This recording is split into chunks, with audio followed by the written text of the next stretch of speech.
I worked 3 jobs to raise my son after his mother died. At his wedding, his future father-in-law raised a glass and said, "A real father leaves a legacy, not grease stains and unpaid bills." My son smiled. Then he added, "That's why I finally found a family worth belonging to." The room went silent. I lowered my eyes to the old newspaper, hidden inside my suit pocket, the one I had carried for 25 years. And for the first time that night, I smiled. The story starts quietly, but it won't leave you unchanged. Before we dive in, drop a quick comment. Have you ever had to choose between loyalty to family and doing what's right? Yes or no? Some details have been adjusted for storytelling. The message about justice and difficult choices is what I hope stays with you. I stood in my apartment above the garage at midnight, ironing the only suit I owned. 60 years old, Vernon Harlan Mechanic, Queens. The iron hissed against cheap polyester steam rising in the yellow light of the lamp Iris bought at a yard sale in 1997. The fabric was worn at the elbows. I pressed each crease with the care I usually reserved for engine gaskets, precise, methodical, no mistakes. The apartment smelled like it always did, motor oil seeping through the floorboards, old coffee grounds, and something else I couldn't name. Loneliness, maybe. Tomorrow was my son's wedding. Drake hadn't spoken to me in 2 years. The suit had last been worn to Iris's funeral in 1999. I hadn't checked if it still fit. Didn't matter. This wasn't about looking good. This was about finishing something I'd started 25 years ago, the night a phone call at 3 a.m. told me my wife was dead. The iron clicked off. I set it down, reached to put it away in the drawer. That's when I saw the photograph. Iris stared up at me from underneath a stack of old utility bills. She was 38 in the photo, 3 months before the accident, smiling in a way I hadn't seen in my own mirror since March 14th, 1999. Dark hair pulled back, wearing the blue sweater she'd made herself, standing in front of furniture she'd built in the garage workshop. She'd been a carpenter, a real one, the kind who could read plans and calculate load-bearing weight and turn raw lumber into something that would last 50 years. I picked up the photograph. Didn't cry. I'd stopped crying around year 7 when the third lawyer I'd hired took my retainer and did absolutely nothing. Crying was for people who still believed grief changed anything. I just looked at Iris for a long time, the way a mechanic looks at a damaged part, cataloging exactly what was broken and why. Every detail still there, perfectly preserved. While the woman herself had been dead for 25 years, because a rich man ran a red light and decided his reputation mattered more than her life. I placed the photo face down and knelt beside the bed. The metal box slid out from under the frame with a scrape.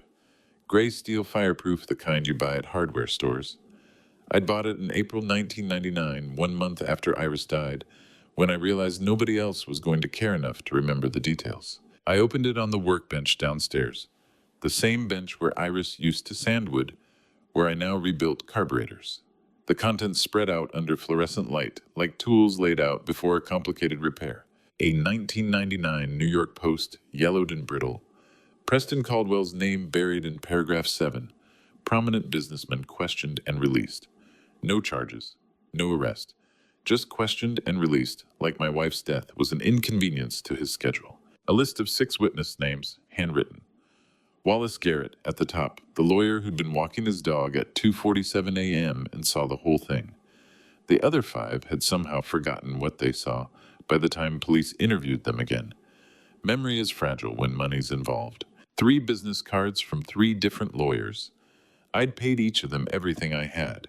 They'd taken the retainer, looked at Preston Caldwell's legal team, and quietly suggested I move on for my own well-being.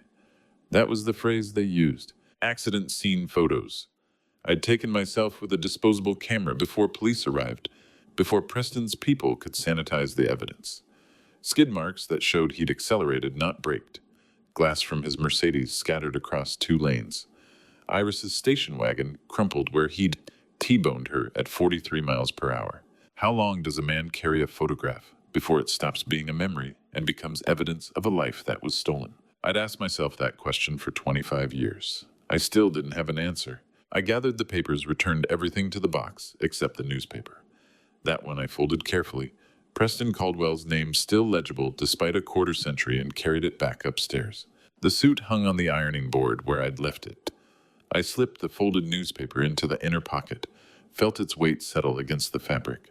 Not as a weapon, not as proof yet, just as a reminder of why I was going to Drake's wedding tomorrow, when Drake clearly didn't want me there. My son was marrying Celeste Caldwell, Preston Caldwell's daughter. Drake had met her at some charity function 3 years ago, got engaged last spring. He'd called to tell me about the engagement in a 30-second phone conversation that felt more like a courtesy than actual communication. Her name's Celeste. We're getting married in May. I'll send you an invitation. He'd sent the invitation. Heavy cardstock, embossed lettering. The ceremony was at the Pierre, a hotel in Manhattan. I'd driven past 1,000 times but never entered.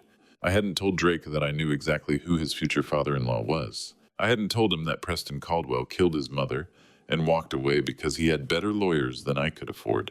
I hadn't told him that I'd spent 25 years waiting for a moment, exactly like this one, a moment when Preston Caldwell would be in the same room as me, surrounded by witnesses with nowhere to hide. 25 years. That's how long it takes for patience to become something else entirely. I hung the suit on the closet door. The newspaper sat in its pocket like a bullet in a chamber, invisible, waiting patient. I turned off the yellow lamp and lay down on the bed in the dark, fully dressed, except for my shoes. Through the window, I could see the first snow of spring beginning to fall on Queens. Light and unexpected, the kind that doesn't stick. Outside, a car alarm went off 3 blocks away. The garage furnace clicked on downstairs. Normal sounds, normal night. Except tomorrow, I'd walk into a world of wealth and power I'd never belonged to, carrying evidence no one knew I had. Tomorrow, I'd stand in the same room as the man who killed Iris and spent 25 years pretending it never happened. Tomorrow, Preston Caldwell would finally learn that mechanics know how to be patient. I closed my eyes. 25 years, one more night. The night passed. I didn't sleep. At 9:47 a.m.,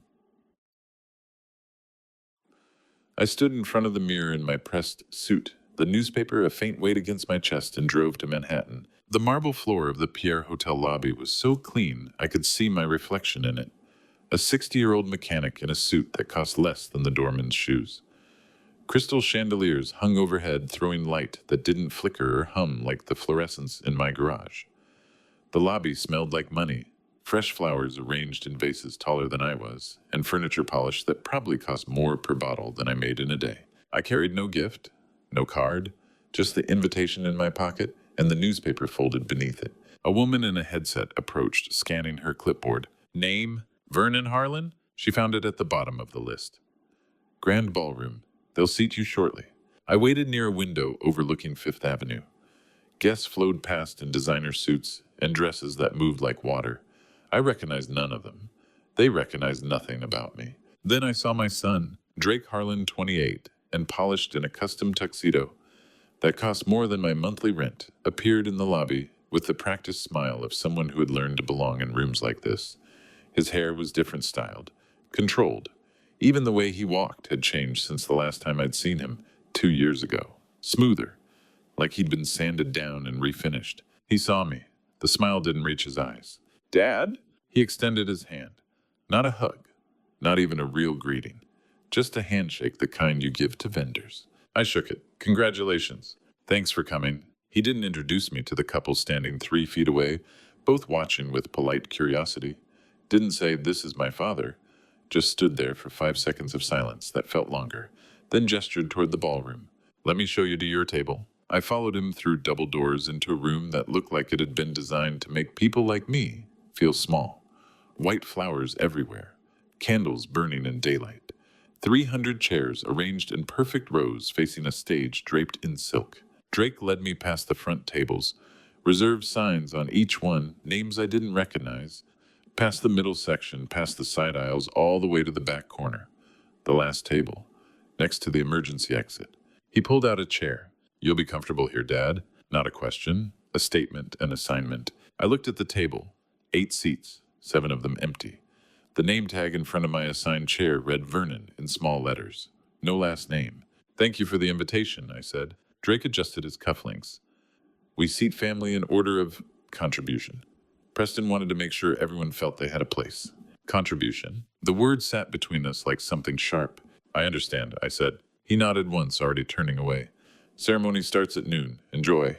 He walked back toward the front of the room where people were greeting him with enthusiasm I hadn't heard in his voice when he said my name. I sat down in the chair he'd assigned me and watched the room fill. When does a father stop being a father? In his son's eyes when he can't afford the right suit?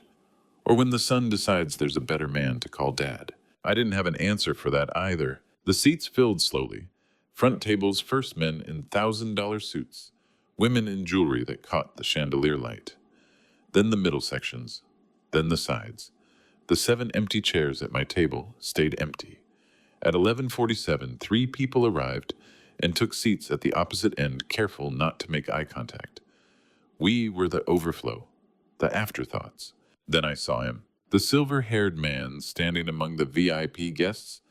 In the front row was Preston Caldwell, 68 chairman of Aldridge Group, occupying space the way only men accustomed to decades of power do, like gravity bent around him instead of the other way.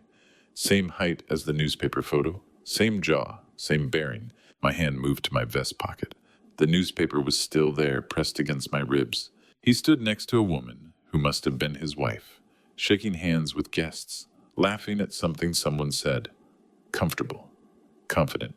A man who had never spent a single night of the last 25 years thinking about Iris Harlan or the mechanic whose life he'd destroyed at 2:47 a.m. on March 14th, 1999. Music started. The guests settled into their seats. The ceremony began. Celeste Caldwell, 27 and immaculate in a dress that had required 3 fittings, and a designer's exclusive attention, stood beside Drake, exchanging rings with the mechanical precision of someone executing a well-planned merger. She was beautiful, poised, everything a daughter of Preston Caldwell's wealth should be. Drake smiled when he slipped the ring onto her finger. A real smile. The first genuine expression I'd seen on his face in 2 years. He was happy, truly happy, and I was sitting 300 seats away, watching the man who killed his mother stand in the front row like an honored guest. The officiant spoke. Drake and Celeste repeated vows I couldn't quite hear from my position near the emergency exit. Then Preston Caldwell turned his head just slightly, scanning the room the way powerful men do, cataloging their domain. For 1 second, his eyes passed over me. No recognition, no pause, no memory. Why would there be? I was nobody to him. A signature on a police form 25 years ago. A mechanic who couldn't afford the lawyers to make him care. To sit still when every nerve in your body screams, to move, that's not patience. That's something closer to dying while your heart still beats. My hands crumpled the wedding program without my permission. The paper made a sound small but sharp enough that the woman 2 seats over glanced at me. I forced my fingers to open, to straighten. One by one, deliberate and slow until the program lay flat again on the table. Not today, not like this. The ceremony ended. Drake and Celeste kissed. The room erupted in applause. Preston Caldwell stood in the front row, clapping, beaming at his daughter and new son-in-law, 300 seats and 25 years away from the mechanic in the back who had been waiting a very long time to say hello. The reception began at 7 p.m. I returned to my table, ate dinner I couldn't taste, and watched the room glow with champagne and laughter. Then Preston Caldwell took the microphone before the best man, before the maid of honor, before anyone who was supposed to speak, because men like Preston had never waited their turn for anything. He stood at the head table, silver hair perfect under the chandeliers. I want to take a moment, he said, to talk about family. The room quieted. Preston had that effect gravity bent when he spoke. The Aldridge Group has always believed in supporting those less fortunate. Even tonight, we remember that not everyone starts from the same place. He paused. Drake's father is here tonight. Vernon, stand up, please. Every head turned toward the back table. I didn't move. Come on, Vernon, don't be shy. Come up here. It wasn't a request. I stood. Walking down the center aisle toward the stage, my shoes made too much noise on the polished floor. Preston extended his hand when I reached the stairs. I climbed them. I stood beside him under lights so bright I could feel the heat. Vernon here is a mechanic, Preston said to the crowd. He's worked very hard to give Drake opportunities. We want to honor that dedication. He reached into his jacket and pulled out a folded stack of bills. $100 bills. Maybe 20 of them. Then he threw them onto the floor. Not handed them to me. Threw them. The bills scattered across the stage like garbage. A small gift for the mechanic, Preston said, smile never wavering, so his son can finally buy him a decent suit. The ballroom erupted in laughter, some nervous, some genuine. Preston had turned cruelty into spectacle, and people were applauding the performance.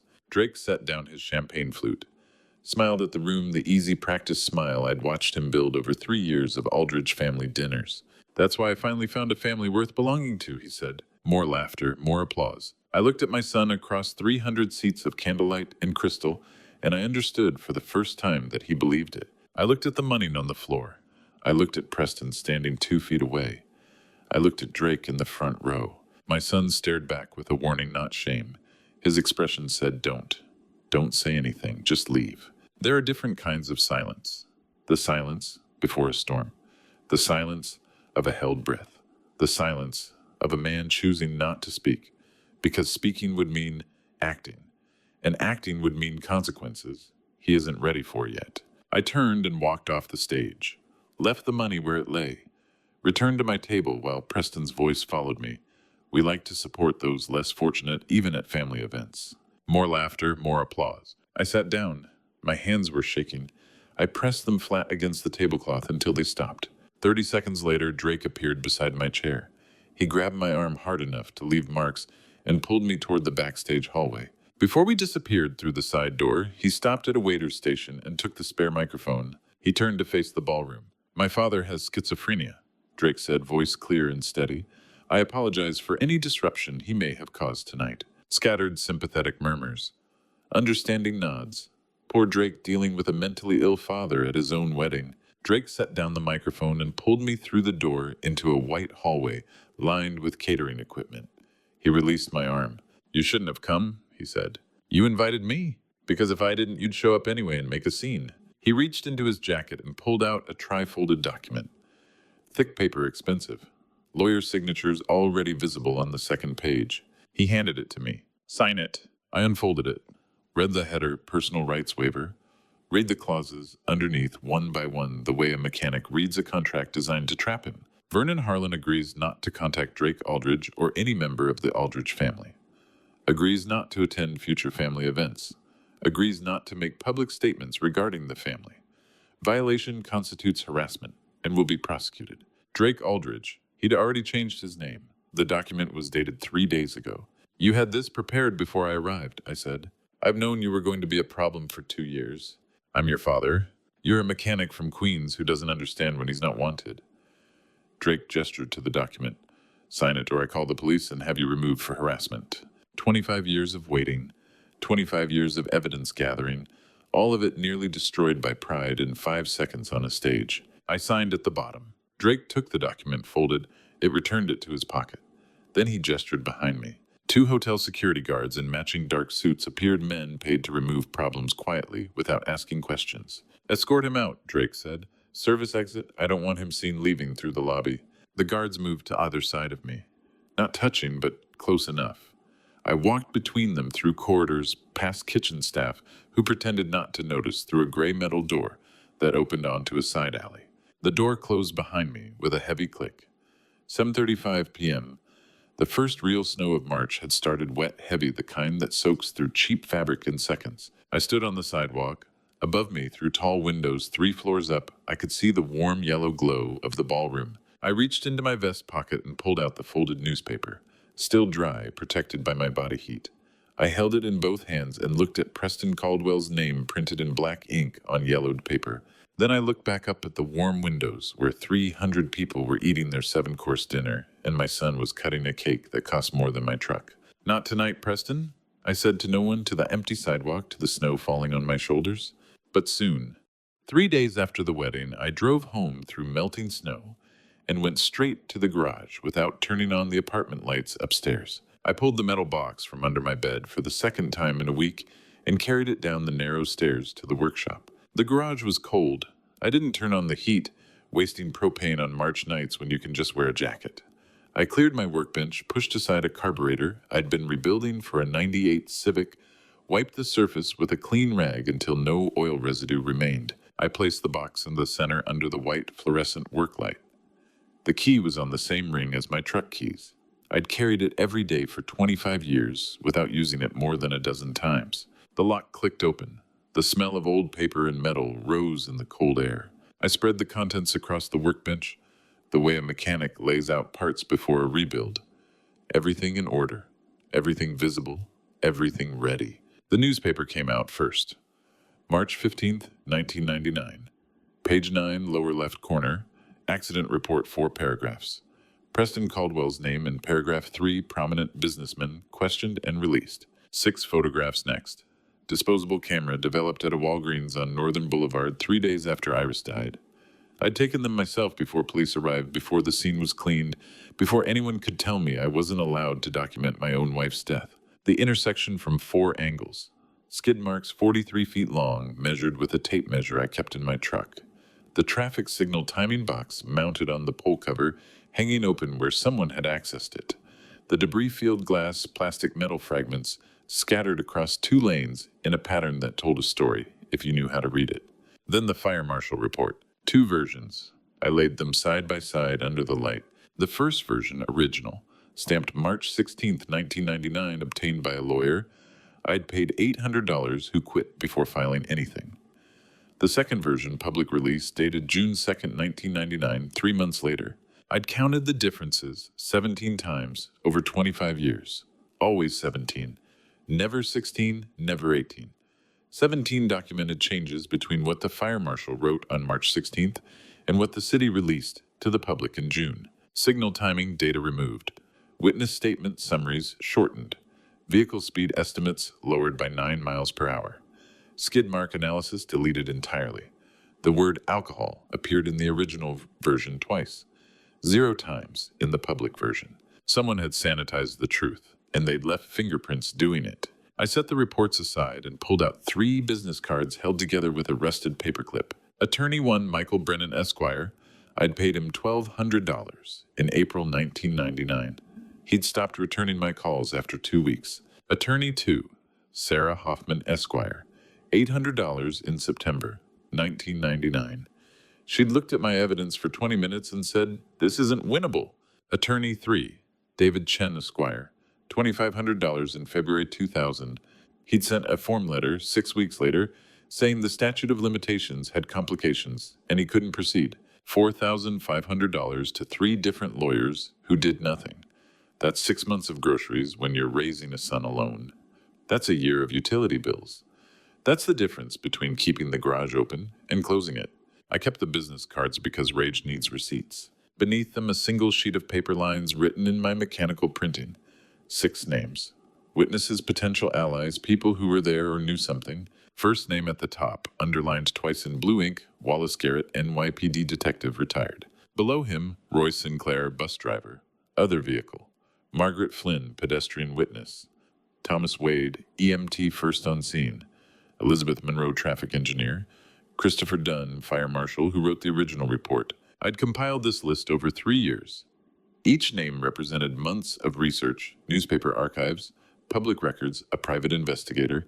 I'd paid $200 in 2001 to find Wallace Garrett's phone number. $200 for 10 digits and an address in Astoria. I'd never called, never visited, just kept the information waiting for the right moment.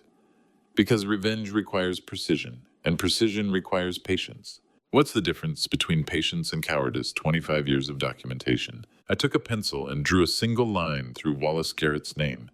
Not crossing it out, just marking it as next. Then I picked up my cell phone from the workbench. The number was written in blue ink beside Wallace's name, 718. Area code, Queens Exchange. Faded but legible. I'd written it there in 2001 after the private investigator handed me a manila envelope with Wallace Garrett's address, phone number, and work history. Retired NYPD detective. 42 years on the force. Reassigned off the Iris Harlan case in April 1999, 1 month after the accident.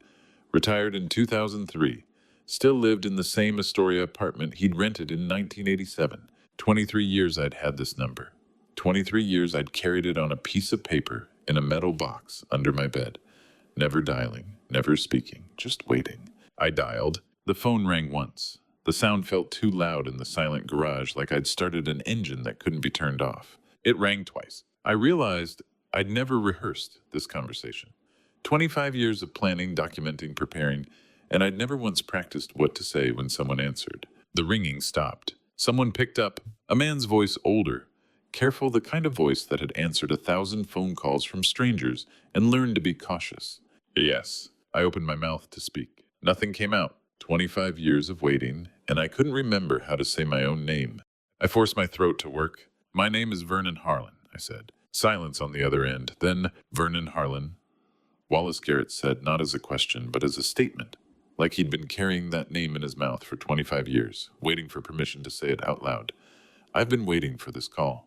My hand tightened on the phone. The case was closed, I said. The case was buried, Wallace said. There's a difference. We talked for 7 minutes. Wallace's voice hadn't changed since the phone call. Direct, no preamble. He'd been the lead detective on Iris's case for exactly 31 days before being reassigned. He'd kept files.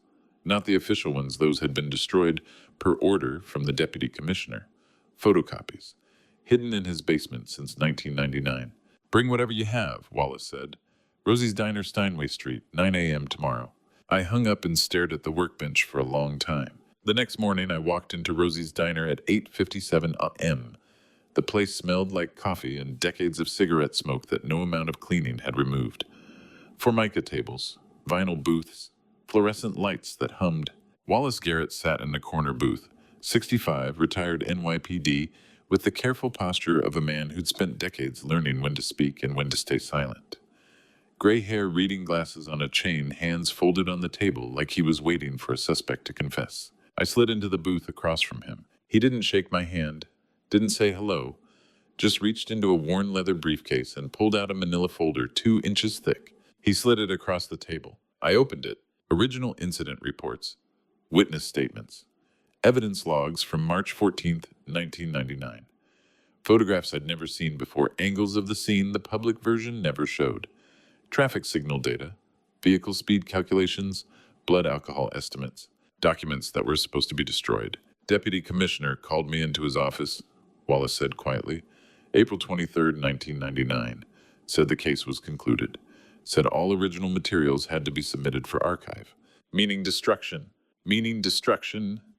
Wallace took off his glasses, cleaned them with a napkin. I made copies the night before, kept them in a box in my basement. Told myself if anyone ever came asking, I'd know what to do. Why? Because I knew what happened. And I knew someday someone was going to need proof. 2 men waiting in parallel for 25 years. One in Queens with a metal box, one in Astoria with photocopied files, both keeping evidence because the system told them to forget, and they refused. Wallace leaned back. Your wife wasn't the only one Preston Caldwell hurt that night, he said. He pulled out a second sheet. Type name at the top, Roy Sinclair. 68 years old now. Was 43 in 1999. Drove the MTA bus that was hit. Permanent spinal injury. Forced disability retirement. Lives in Yonkers on $1,240 a month. I read the sheet. Medical records summary. 14 surgeries over 25 years. Chronic pain management. Mobility aids. Every insurance claim denied because the accident was ruled his fault, failure to yield, according to the redacted public report. He tried to sue, Wallace said. 2001. His attorney disappeared mid-case. Not dead, just gone. Moved to Arizona, stopped practicing law, never explained why. Preston bought him off. Or scared him off. Same result. Wallace tapped the paper. Roy kept every medical record, every doctor's note, every denied claim. 25 years of documentation. Is he willing to testify? I called him last week, Wallace said. Told him someone might be ready to move forward. He said, tell whoever it is I'll be there. Just tell me when. I folded the paper and put it in my jacket. That same week I learned this later, but it belongs here. My son signed papers changing his name. Drake Harlan became Drake Aldridge on a Thursday afternoon in a lawyer's office that charged $800 to process the paperwork. That night, in a bedroom larger than my entire apartment, he lay beside Celeste, staring at the ceiling while she scrolled her phone without looking at him. Meeting at 8, she said, not looking up. Don't make me late. Drake traded the name Harlan for the name Aldridge and got a bedroom in a mansion where his wife won't look at him, and a family that will never claim him as one of their own. Back in the diner, Wallace leaned forward. His coffee had gone cold. Documents can be destroyed, he said. Witnesses can be intimidated. Reports can be redacted. But physical evidence from the actual vehicle, that's different. I waited. Preston Caldwell's 1998 Mercedes had an aftermarket JVC dashcam, Standard in luxury vehicles back then for insurance purposes. Those cameras recorded to SD cards. If that card still exists, we have something they can't make disappear. Where would he keep it? Aldridge Tower has a basement archive, climate-controlled storage for legal insurance evidence. Preston might need to control people who helped him cover things up. If the dashcam card was valuable enough to use as leverage, it would be there. Wallace pulled a napkin from the dispenser and wrote an address in blue pen, 450 Lexington Avenue, basement level. He slid it across the table. "We need something physical," Wallace said. "Documents disappear. We need what was in that car." I took the napkin folded. It put it in my wallet next to Iris's photo. Wallace didn't know yet that I'd spent 30 years as a mechanical engineer before opening the garage. Didn't know I understood HVAC systems, building access points, service corridors. Didn't know that locked doors aren't the only way into a building if you know where the air goes. 1 week later, Wallace and I stood outside the FBI field office on Broadway. The building didn't look like the government facilities I'd imagined. No columns, no flags, just glass and steel and a security checkpoint that made the Pierre Hotel's entrance look welcoming. We passed through metal detectors, surrendered our phones, received visitor badges on lanyards. Wallace showed his retired NYPD liaison card to the desk agent, a credential that still opens certain doors even 15 years after retirement. An escort in a dark suit led us to the 8th floor, Financial Crimes Unit, down a corridor lined with closed doors into a conference room with soundproofing tiles on the ceiling and no windows. We sat, waited. The room smelled like coffee and printer toner. 10 minutes later, the door opened. Special Agent Reyes entered carrying 2 file boxes with the efficient precision of someone who'd spent a decade measuring time in case files rather than coffee breaks. Early 40s, dark suit, and the kind of focused intensity that made me understand immediately why 14 months of investigation hadn't leaked to Preston Caldwell's lawyers. She set the boxes on the table, sat down across from us. Didn't introduce herself, didn't shake hands, just opened the first box. "We've been investigating Aldridge Group since April last year," she said. 14 months of paper trails that all lead to the same conclusion. Preston Caldwell has been paying people to look the other way for 30 years. She pulled out folders, spread them across the table. Shell companies in Delaware, bribed building inspectors in 3 boroughs, falsified safety reports on construction projects dating back to 1994, witness statements from former employees who'd been paid to forget what they saw, a pattern spanning 3 decades. But nothing from 1999, nothing with physical evidence that predated the digital cleanup. "Then why isn't he in custody?" I asked. Agent Reyes looked at me with the tired honesty of someone who'd learned that justice and law weren't always the same thing. "Because we don't have a single piece of physical evidence that would survive his legal team," she said. "Everything we have they can claim is circumstantial or fabricated. We need something from before the cleanup, something that can't be argued away. 14 months of federal investigation, thousands of hours of work, the full weight of the U.S. government, and they needed the evidence a mechanic had been keeping in a metal box under his bed." I pulled my own folder from the bag I'd brought, slid it across the table. Photocopies of the newspaper article, the accident photos I'd taken on a disposable camera, the original fire marshal report next to the redacted public version, 17 documented differences marked in yellow highlighter. Agent Reyes studied each page with the focus of someone trained to spot forgeries, and finding none. "His 1998 Mercedes had an aftermarket JVC dashcam," I said. "Standard equipment for that class of vehicle back then. Recorded to SD cards." Reyes looked up. "If that card still exists, and you can access it, we have a prosecutable case," she said. "Dashcam footage with integrated timestamp and sensor data, that's physical evidence his lawyers can't argue away." Wallace leaned forward. "Aldridge Tower has a basement archive," he said. "Climate-controlled storage. Legal insurance evidence. Preston might need to control the people who helped him cover things up." Agent Reyes made a note on a legal pad. "Other victims?" she asked. Wallace opened a second folder. Information he'd been compiling for years. "Roy Sinclair," Wallace said. He slid a folder across the table. "You already have the summary. He's ready to testify, kept everything." Agent Reyes opened the folder, skimmed it without speaking. "Will he be credible on the stand?" she asked. "He's had 25 years to prepare," Wallace said. "Every bill, every surgery photo, every denied insurance claim, the jury will believe him." How do you measure 25 years of a man keeping receipts for prescriptions? He couldn't afford filing away proof. no one asked for waiting for a door that never opened until now. Agent Reyes closed both file boxes. She looked at me with the assessment of someone deciding how much to ask of a civilian who'd already lost everything once. The archive in Aldridge Tower's basement is private property, she said. Climate-controlled storage, no public access. Getting a warrant would require physical evidence we don't have yet a perfect legal circle. She closed both file boxes. If anything changes on your end, she said, anything that gives us independent probable cause, you call me directly. She slid her card across the table. Don't do anything that puts this case at risk. Understood. I took the card. Understood, I said. I looked at the water glass on the table, condensation forming on its sides. I thought about 30 years of mechanical engineering before I'd opened the garage. About HVAC systems, built in 1987, about ductwork and access points, and blueprints filed in storage cabinets. About Brennan and Sons, the firm where I'd worked in the 90s. About the maintenance contract we'd had with Aldridge Tower from 1991 to 1997. About the filing cabinet in my garage that might still have those blueprints. I need to make a call, I said. Agent Reyes handed me her business card. Her direct line was written on the back in blue pen. Wallace and I left the FBI building 20 minutes later. Walked 3 blocks in silence before either of us spoke. I didn't tell him yet about Brennan and Sons. Didn't tell him about the HVAC contract.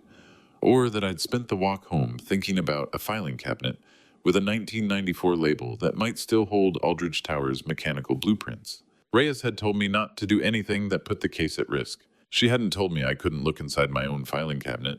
I drove straight back to the garage after leaving the FBI building. The filing cabinet had survived 3 moves, 2 floods and 30 years of accumulating grease from the shop below, but it still had the Brennan and Sons label on the second drawer, and that's where I found the blueprints. Rolled architectural drawings, rubber banded together, dated April 1994. Aldridge Tower Mechanical Systems, HVAC, electrical plumbing. All the infrastructure invisible to the people who worked in the offices above. Brennan and Sons had maintained the building's heating and cooling from 1991 to 1997. I'd personally worked on the system twice, 1993 for a compressor replacement, 1994 for ductwork inspection after a tenant complained about noise. I spread the blueprints on my workbench. Then I called Jimmy Okafor. He'd worked alongside me at Brennan and Sons in the 90s and now ran a one-man HVAC operation out of a van in Brooklyn. He answered on the 3rd ring with the easy voice of someone who still remembered when we were both younger and buildings made sense. Vernon, he said, been a while. You remember the Aldridge Tower basement HVAC? That old carrier system, hell yes. Still running, probably. Rich people don't fix what ain't broke. The access duct from the technical basement, is it still the same route? Jimmy thought for a moment. Should be. That system's isolated from the main building climate control. No reason to change it. Why? Just curious. Right, Jimmy said in the tone of someone who knew not to ask questions. 28-inch main supply duct, runs from mechanical room to the storage level. No sensors inside that building's security was added in 2003, long after they sealed the HVAC. Thanks, Jimmy. I hung up and studied the blueprint under the white work light. Technical basement sub-level 2. The 28-inch main supply duct was exactly where Jimmy said installed in 1987 when building codes required larger ducts for commercial spaces. Access panel in the mechanical room, 200 feet to the storage area. Saturday night, skeleton security crew on weekends, 1 a.m. to 5 a.m. window. 4 hours, 30 years of blueprints kept in a filing cabinet. 30 years of technical knowledge that most people would call obsolete. And it all came down to a 28-inch pipe that nobody thought to upgrade because it still worked. Saturday 1:17 a.m., I entered through the technical basement service entrance, a door with a 1987 lock that opened with the same kind of bypass tool I used on cars when people locked their keys inside. The main duct access panel was where the blueprint said it would be. 4 Phillips head screws that hadn't been turned in decades. I removed them slowly, set them in my pocket, pulled the panel free. Inside cold metal darkness, the smell of 30 years of filtered air. I crawled on my forearm, small LED flashlight between my teeth. The duct was 28 inches wide, enough space if you were thin and willing to hurt. I was 60 years old, moving through a space built for maintenance workers who were supposed to be younger. Every 10 feet I stopped to breathe. The duct angled down 15 degrees, then leveled out. 200 feet of crawling. My arms started shaking at 50 feet.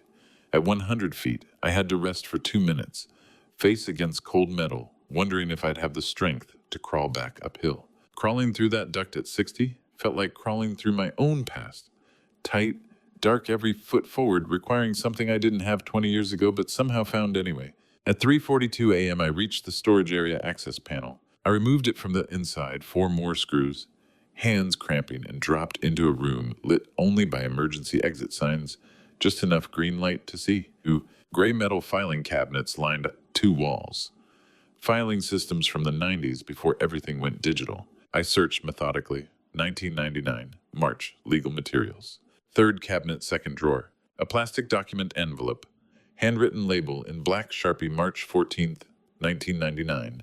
Do not destroy. Inside JVC dashcam SD card.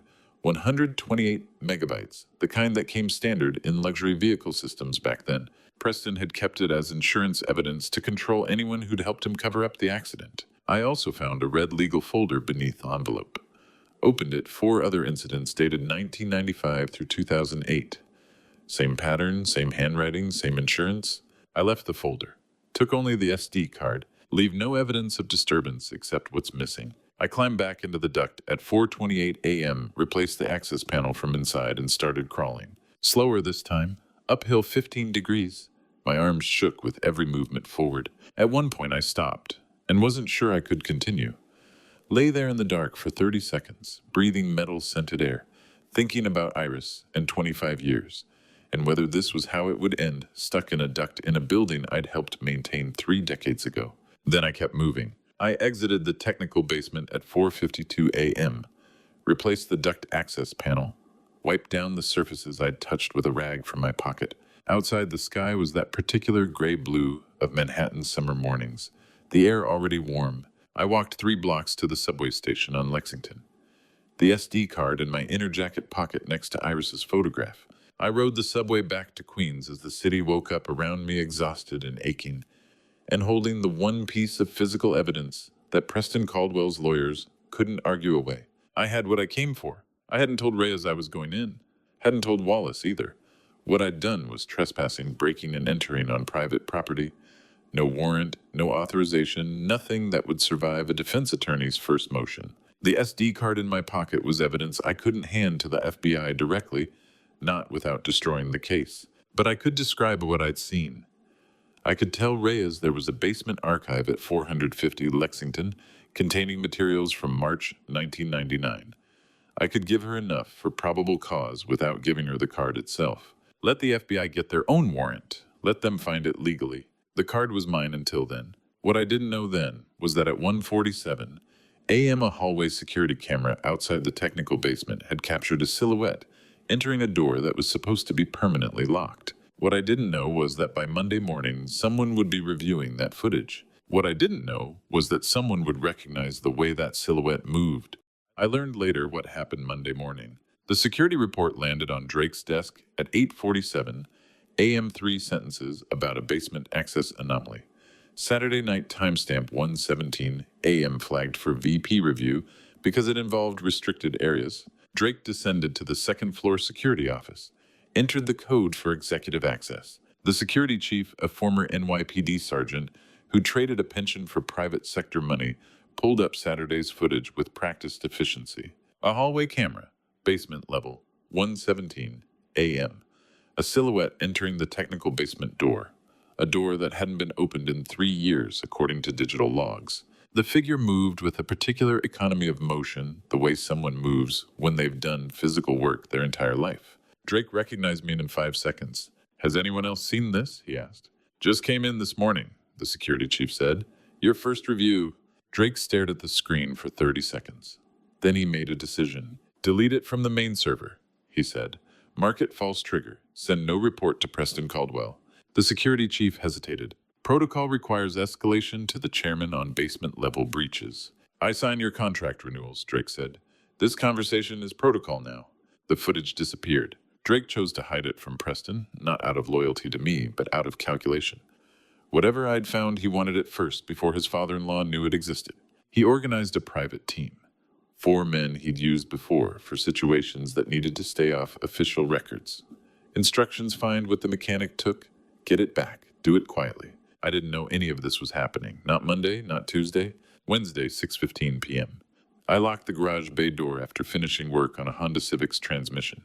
4 men emerged from a black SUV parked across the street, not hired muscle, exactly more like corporate security contractors who'd learned to stand in ways that blocked exits without making legally actionable threats. Then Drake stepped out of the passenger side, same custom suit from the wedding, but he looked like he hadn't slept in 3 days. He walked toward me. The 4 men stayed by the SUV watching. "We need to talk," Drake said. I waited. Saturday night, Aldridge Tower, basement level. His voice wasn't angry. It was colder than that, the tone of someone conducting business. Security footage shows someone entering a restricted area at 1:17 a.m., someone who knew exactly where to go and how to get there. I didn't say anything. "What did you take?" Drake asked. "You already know," I said. "That's why you're here." His jaw tightened. "The dashcam card, from the archive." I reached into my jacket pocket, pulled out the JVCSD card in its clear plastic case, held it up so he could see it. Drake's expression didn't change, but something in his posture shifted. Relief, maybe, or confirmation. "Stay out of this, Dad," he said quietly. "This is bigger than you, bigger than whatever you think you're doing." I looked at my son, really looked at him. The expensive suit, the hired men watching from 20 feet away, the exhaustion under the polish. "Is it?" I said. Drake stepped closer, lowering his voice. "I'm serious. Walk away from this. You don't know what you're playing with." "I know exactly what I'm playing with." Preston Caldwell has lawyers who make people disappear without touching them. He has judges. He has prosecutors. He has senators who owe him favors going back 20 years. And you have 4 men in an SUV. Drake's jaw tightened. "Give me the card." I looked down at the SD card in my hand. Tiny thing. 128 megabytes. 25 years of waiting, 4 hours, crawling through ducts, all for this little piece of plastic and circuits. I surrendered the SD card with the calm of a man handing over something he doesn't need anymore, which should have told Drake everything if he'd been paying attention. "You're making a mistake," Drake said, taking it. "Probably." He stared at me for a moment longer, waiting for something, an argument maybe, a fight, some sign that I was angry or desperate. I gave him nothing. He walked back to the SUV without looking back, the same way he'd walked away after forcing me to sign the waiver at the wedding. The 4 men followed. The SUV pulled away into Queens evening traffic. I stood on the sidewalk for a moment, watching the taillights disappear. Then I walked back into my garage, climbed the stairs to my apartment. On my kitchen table, my laptop, an SD card reader, and a duplicate 128 megabyte JVC card. Exact same model, exact same capacity. I'd made a complete copy Sunday morning, before I told Wallace, before I contacted Agent Reyes, before I did anything except verify that the data was intact and could be extracted. 25 years ago, when 3 lawyers took my money and did nothing, I learned something important: always have insurance. The copy sat on my kitchen table, backed up in 3 separate locations: a thumb drive in my garage filing cabinet, cloud storage under a false name, and a physical copy mailed to Wallace, with instructions not to open it unless I failed to check in by a specific date. What Drake didn't know, what nobody knew yet, was that before I left the archive, Saturday night, I'd also photographed every page in that red folder. 4 other incidents, 4 other cover-ups, 4 other crimes spanning 13 years. All documented, all backed up, all waiting. Drake drove away thinking he'd stopped me, thinking the old mechanic was always going to be outmaneuvered by someone with money and organization. He didn't know I'd made a copy. More importantly, he didn't know what I'd left behind. I didn't know what Drake did with the SD card that night. I learned about it later, after everything else happened. Wednesday, 11 o'clock. Drake sat alone in his private office at Aldridge Tower, the SD card plugged into his laptop, and pressed play on footage that was 25 years old. The JVC dashcam loaded. Grainy but clear. Dashboard view from a 1998 Mercedes. Timestamp overlay in the corner: 11:47 p.m. March 14th, 1999. Speed 87 miles per hour. Posted limit visible on a passing street sign: 35. Integrated alcohol sensor reading in the bottom right corner: 0.19 BAC. More than double the legal limit. The road was residential Brooklyn. Streetlights. Intersections.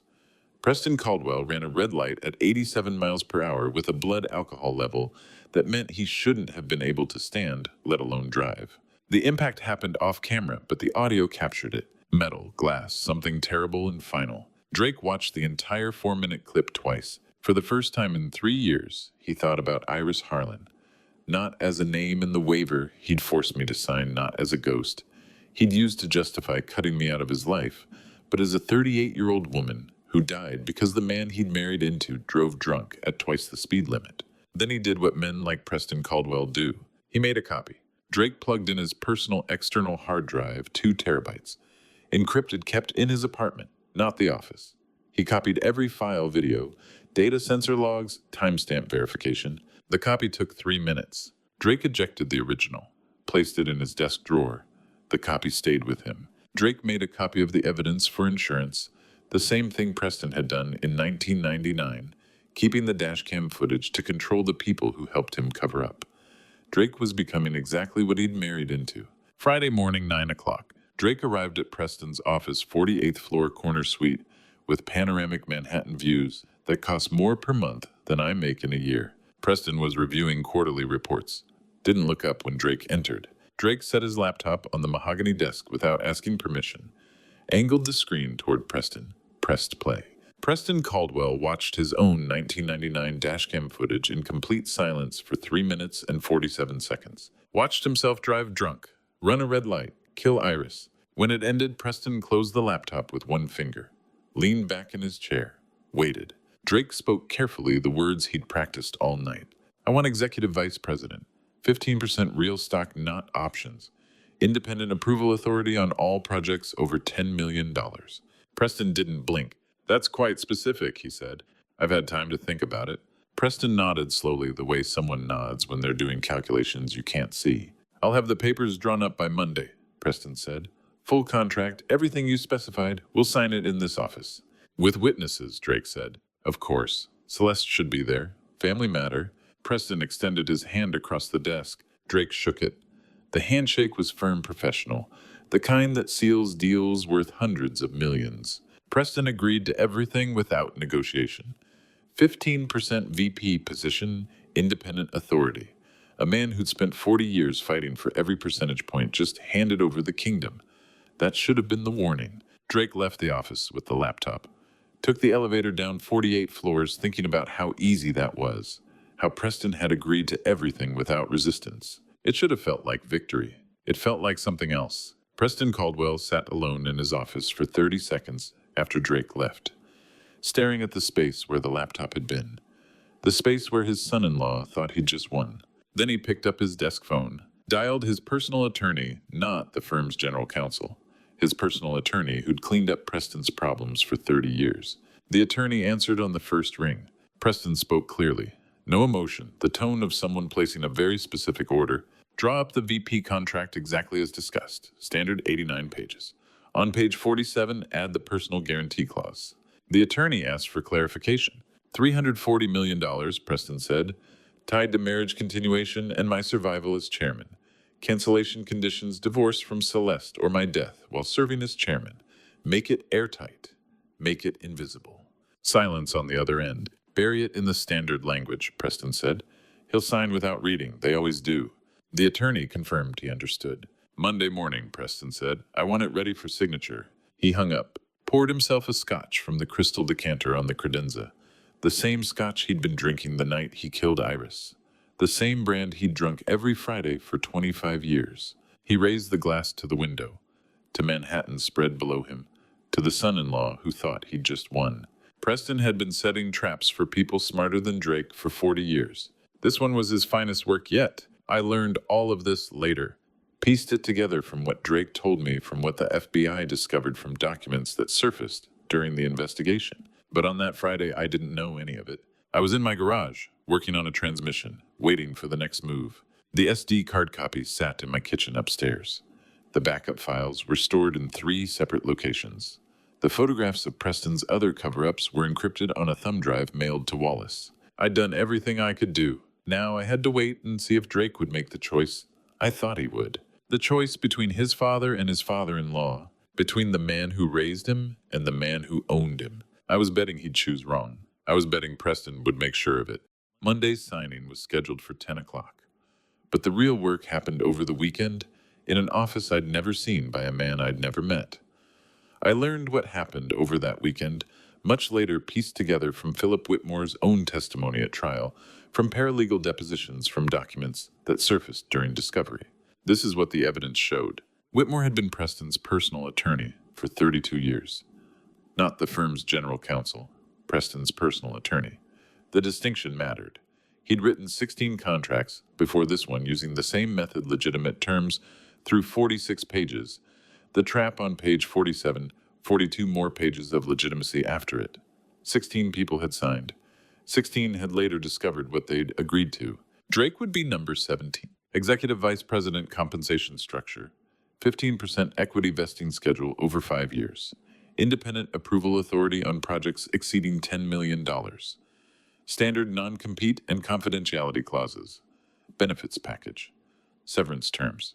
Everything Drake had demanded. Everything Preston had agreed to.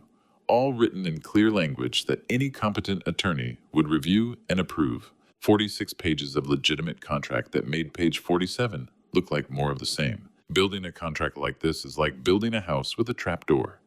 You have to build the whole legitimate house first, or the trapdoor becomes obvious the moment someone walks in. According to his testimony, Philip reached page 47 on Saturday evening. Section 12.4c, subsection 3, embedded in language about credit line approvals for capital projects. Executive Vice President agrees to personal guarantee of Aldridge Group credit facilities up to aggregate value of $340 million, contingent upon executive's approval authority remaining active. Then the trigger buried in a cross-reference to Section 4.7a, approval authority termination conditions. Dissolution of marriage to Celeste Caldwell, or vacancy of chairman position currently held by Preston Caldwell. The clause never used the words trap or penalty. It was framed as standard executive liability for approval authority, the kind of language that appeared in hundreds of Fortune 500 contracts, except this one made Drake personally liable for $340 million if he divorced Celeste or Preston died. Completely legal, completely enforceable, completely hidden in standard corporate boilerplate that lawyers reviewed every day without seeing. Philip continued building after the trapdoor, pages 48 through 89-42. More pages of standard executive contract language, stock option acceleration provisions, change of control definitions, arbitration clauses, choice of law, New York, severability provisions. Every page looked like every other page. Page 47 disappeared into the middle like a needle in a haystack made of needles. By Sunday morning, the contract read like exactly what it pretended to be: a comprehensive executive VP agreement negotiated between sophisticated parties with competent counsel. Drake would have lawyers review it. Those lawyers would see 15% equity and independent authority and standard liability language. They wouldn't see the trap. Philip had spent 32 years learning how to hide them. 32 years of practice, 17 trap contracts. 16 people who'd signed thinking they'd won. This is what separates people who have power from people who think they're taking it. The trial record showed Preston arriving at Philip's office Sunday afternoon. He read page 47 3 times, checking the conditional language, the cross-references, the termination triggers. Philip watched Preston's face, no expression, just the focus of someone examining a mechanism they'd designed. Preston signed at 3:47 p.m. The timestamp was in the notary log. He slid it back across the desk. The signing is scheduled for 10 a.m. Monday, Philip said. Celeste will be present as a family witness. He'll have it reviewed, Preston asked. Of course, it'll pass. It always does. Preston stood, buttoned his suit jacket. He didn't thank Philip. They were past thanks after 32 years. In his car heading back to the Upper East Side, Preston thought about the 17 people who'd signed Philip's contracts, thinking they'd won something. 16 of them had learned otherwise. Drake would be 17. Preston poured himself a scotch when he got home. Single malt. The expensive kind. The kind you drink when you've just completed something that took real craftsmanship. The contract sat in Philip Whitmore's office safe Sunday night, ready for Monday morning signing. 89 pages that would make Drake Aldridge one of the most powerful executives at Aldridge Group, and simultaneously trap him with $340 million of personal liability he didn't know existed. In 48 hours, he'd sign it. In 6 months, he'd discover what he'd signed. By then, it would be too late. I learned all this later, after Drake found the clause, after everything that happened next. But on that Sunday night, I didn't know about Philip Whitmore, or Page 47, or the 16 other people who'd fallen into Preston's traps. I was in my apartment above the garage. The SD card copy was in my filing cabinet. The FBI had the data files. Wallace had the backup documentation. We were ready to move forward with the 1999 case. What I didn't know then was that Preston had just set a trap that would change everything. What I didn't know was that in 6 months, when Drake discovered the $340 million liability, he wouldn't call a lawyer. He'd call me. The contract was signed Monday. Drake discovered what he'd signed 2 weeks later. I learned about this months afterward, when Drake finally told me everything. But it happened like this. 2 weeks after Drake signed the executive vice president contract that made him one of the most powerful executives at Aldrich Group, he woke up at 3 in the morning with a feeling he couldn't name, something between suspicion and dread. He'd spent 14 days as EVP, 15% equity, independent approval authority, corner office on the 40th floor. Everything Preston promised delivered exactly as written. But something kept replaying in his mind how easily Preston had agreed. No negotiation, no pushback. A man who'd spent 40 years fighting for every percentage point had just handed over the kingdom. Tuesday morning, Drake made a decision, get a second opinion, from someone who didn't work for Aldrich. He arrived at Robert Crane's office at 2 o'clock that afternoon. Midtown. 3-room suite where the coffee was always old and the rates were honest, the kind of lawyer who made a living telling people things they'd paid other lawyers not to hear. Drake carried the contract in a folder. I need a second opinion on liability terms, Drake said. Full review. Crane was early 50s, reading glasses on a chain. The tired competence of someone who'd seen enough contracts to know when something was wrong before he even opened the folder. Who's the other party? Crane asked. Does it matter for the legal analysis? Crane looked at Drake for a moment, then quoted $800 for a full review. Said he'd need 2 hours. Drake said he'd wait. He sat in the waiting area with coffee that tasted like it was made yesterday. Watched the clock. 2:15, 2:30, 3 o'clock.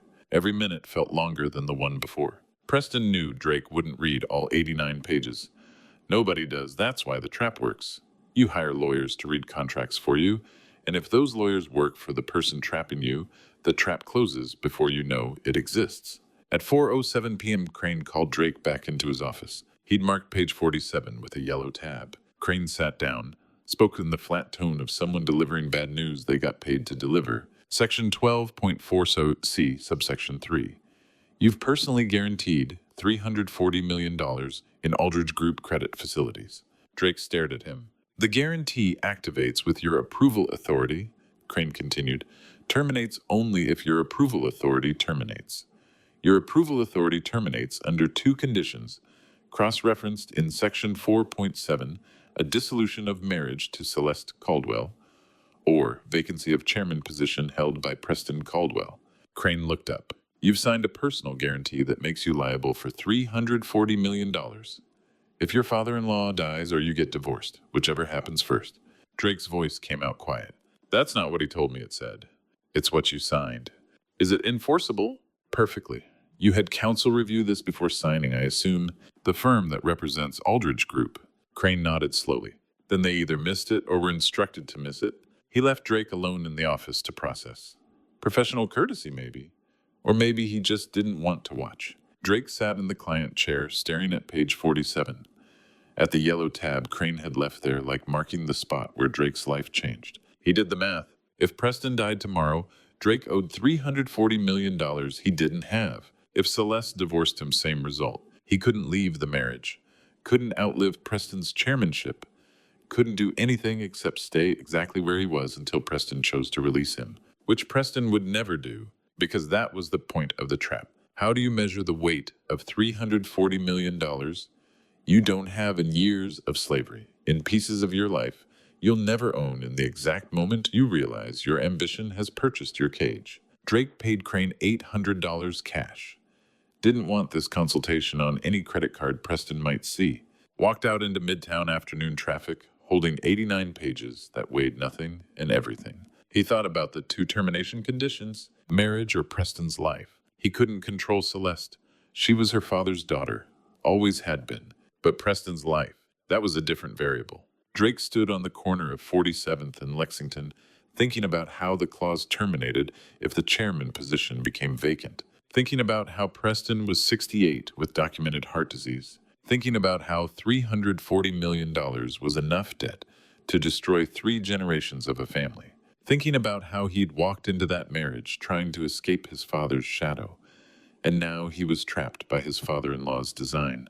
He was Preston's collateral, and the only way out was permanent.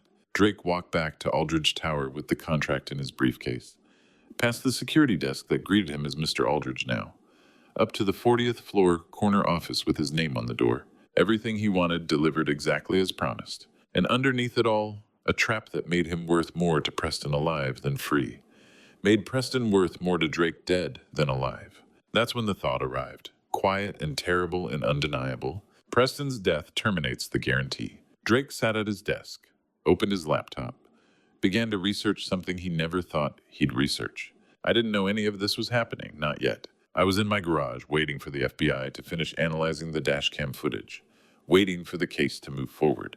I didn't know that 2 weeks after signing a contract, my son had started planning a murder. I didn't know that Preston's trap had worked exactly as designed, not to control Drake, but to make him desperate enough to do something irreversible. I didn't know that in 6 months, Drake would come to me with a problem I couldn't solve by keeping evidence in a metal box.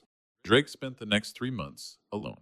I learned this later, pieced it together from what he told me, from what investigators found on his laptop, from the timeline that emerged when everything came apart. But this is what happened. The Aldridge mansion had 12 bedrooms, and Drake spent most nights in the one he shared with Celeste, drinking alone after she fell asleep or pretended to. 3 weeks after discovering the trap, he established a routine. Work until Celeste went to bed at 10. Pour whiskey at 10:15. Sit in the leather chair by the window, reviewing every decision that led here. Left his father for money. That was the first domino. Changed his name from Harlan to Aldridge. Second, signed documents he knew were questionable to prove loyalty. Third, blackmailed Preston with dashcam footage, thinking it made him powerful. Fourth, signed 89 pages without reading past the compensation terms. Fifth, now he was trapped in a mansion worth $8 million, married to a woman who read her phone instead of looking at him, owing $340 million he'd never have. On a Thursday in early June, after 3 whiskeys, Drake called old friends. Marcus Reed, college roommate, best man at Drake's first almost wedding before he met Celeste. Voicemail, Ethan Briggs. They'd worked together at the finance firm before Aldridge hired Drake away. Voicemail, neither called back. Drake realized he hadn't had a conversation with anyone from before Aldridge in 18 months. He'd traded every relationship that wasn't transactional for access to rooms like this one. When you trade every relationship for a transaction, you end up in a mansion with 12 bedrooms and nobody to call at midnight except voicemail boxes belonging to people who've already decided you're not worth the return call. July arrived. Drake stopped pretending to sleep, moved to the private office down the hall after Celeste went to bed. Laptop, closed door, search history he cleared every morning. He started with Preston's medical records, accessed through VP-level HR systems, documented coronary artery disease since 2019, statin prescriptions, stress test results showing significant risk. If Preston died of cardiac arrest, nobody would question it. Drake researched methods that mimicked natural death. Undetectable poisons, substances that caused heart failure, chemicals that left minimal forensic trace. One kept appearing in the results. Carbon tetrachloride, CCl4, industrial solvent banned for consumer use in 1970, but still used in specialized applications. Drake opened 12 medical journals, 7 toxicology reports, 3 forensic case studies. Carbon tetrachloride, colorless, odorless, density slightly higher than water. Ingestion caused rapid liver and kidney failure, presenting as cardiac arrest in subjects with pre-existing heart conditions. Metabolized to phosgene in the liver, the same gas used in World War I trenches. Death occurred 12 to 48 hours after exposure. Symptoms delayed enough that connecting cause to consumption was difficult without specific toxicology screening. Routine autopsy tests didn't include CCl4 unless there was reason to suspect it. And why would anyone suspect it? Preston Caldwell, 68, documented heart disease stress of announcing retirement at the annual gala. Cardiac arrest would surprise nobody. The gala, December 14th. Public event, alcohol flowing, Preston making speeches.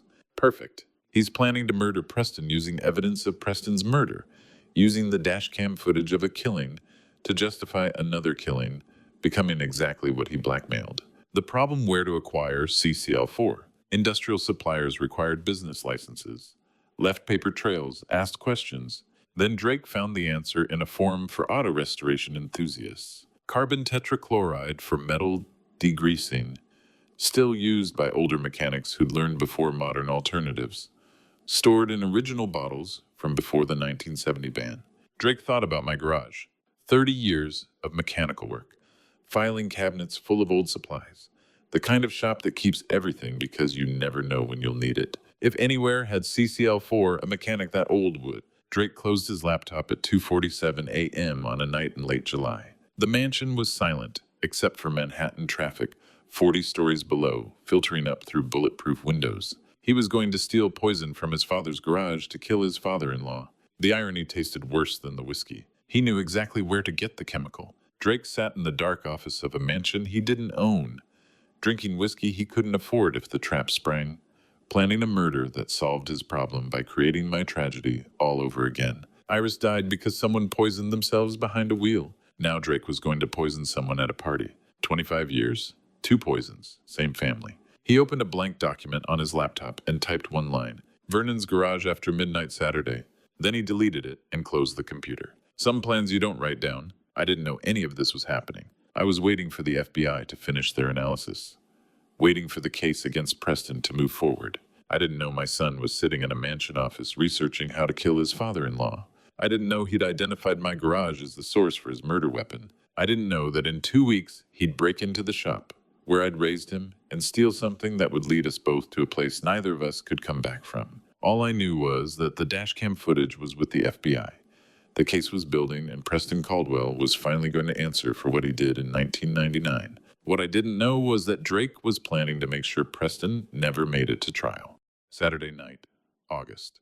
I woke at 2:07 a.m. to the sound of my garage's back door being forced open. Not the crash of breaking glass.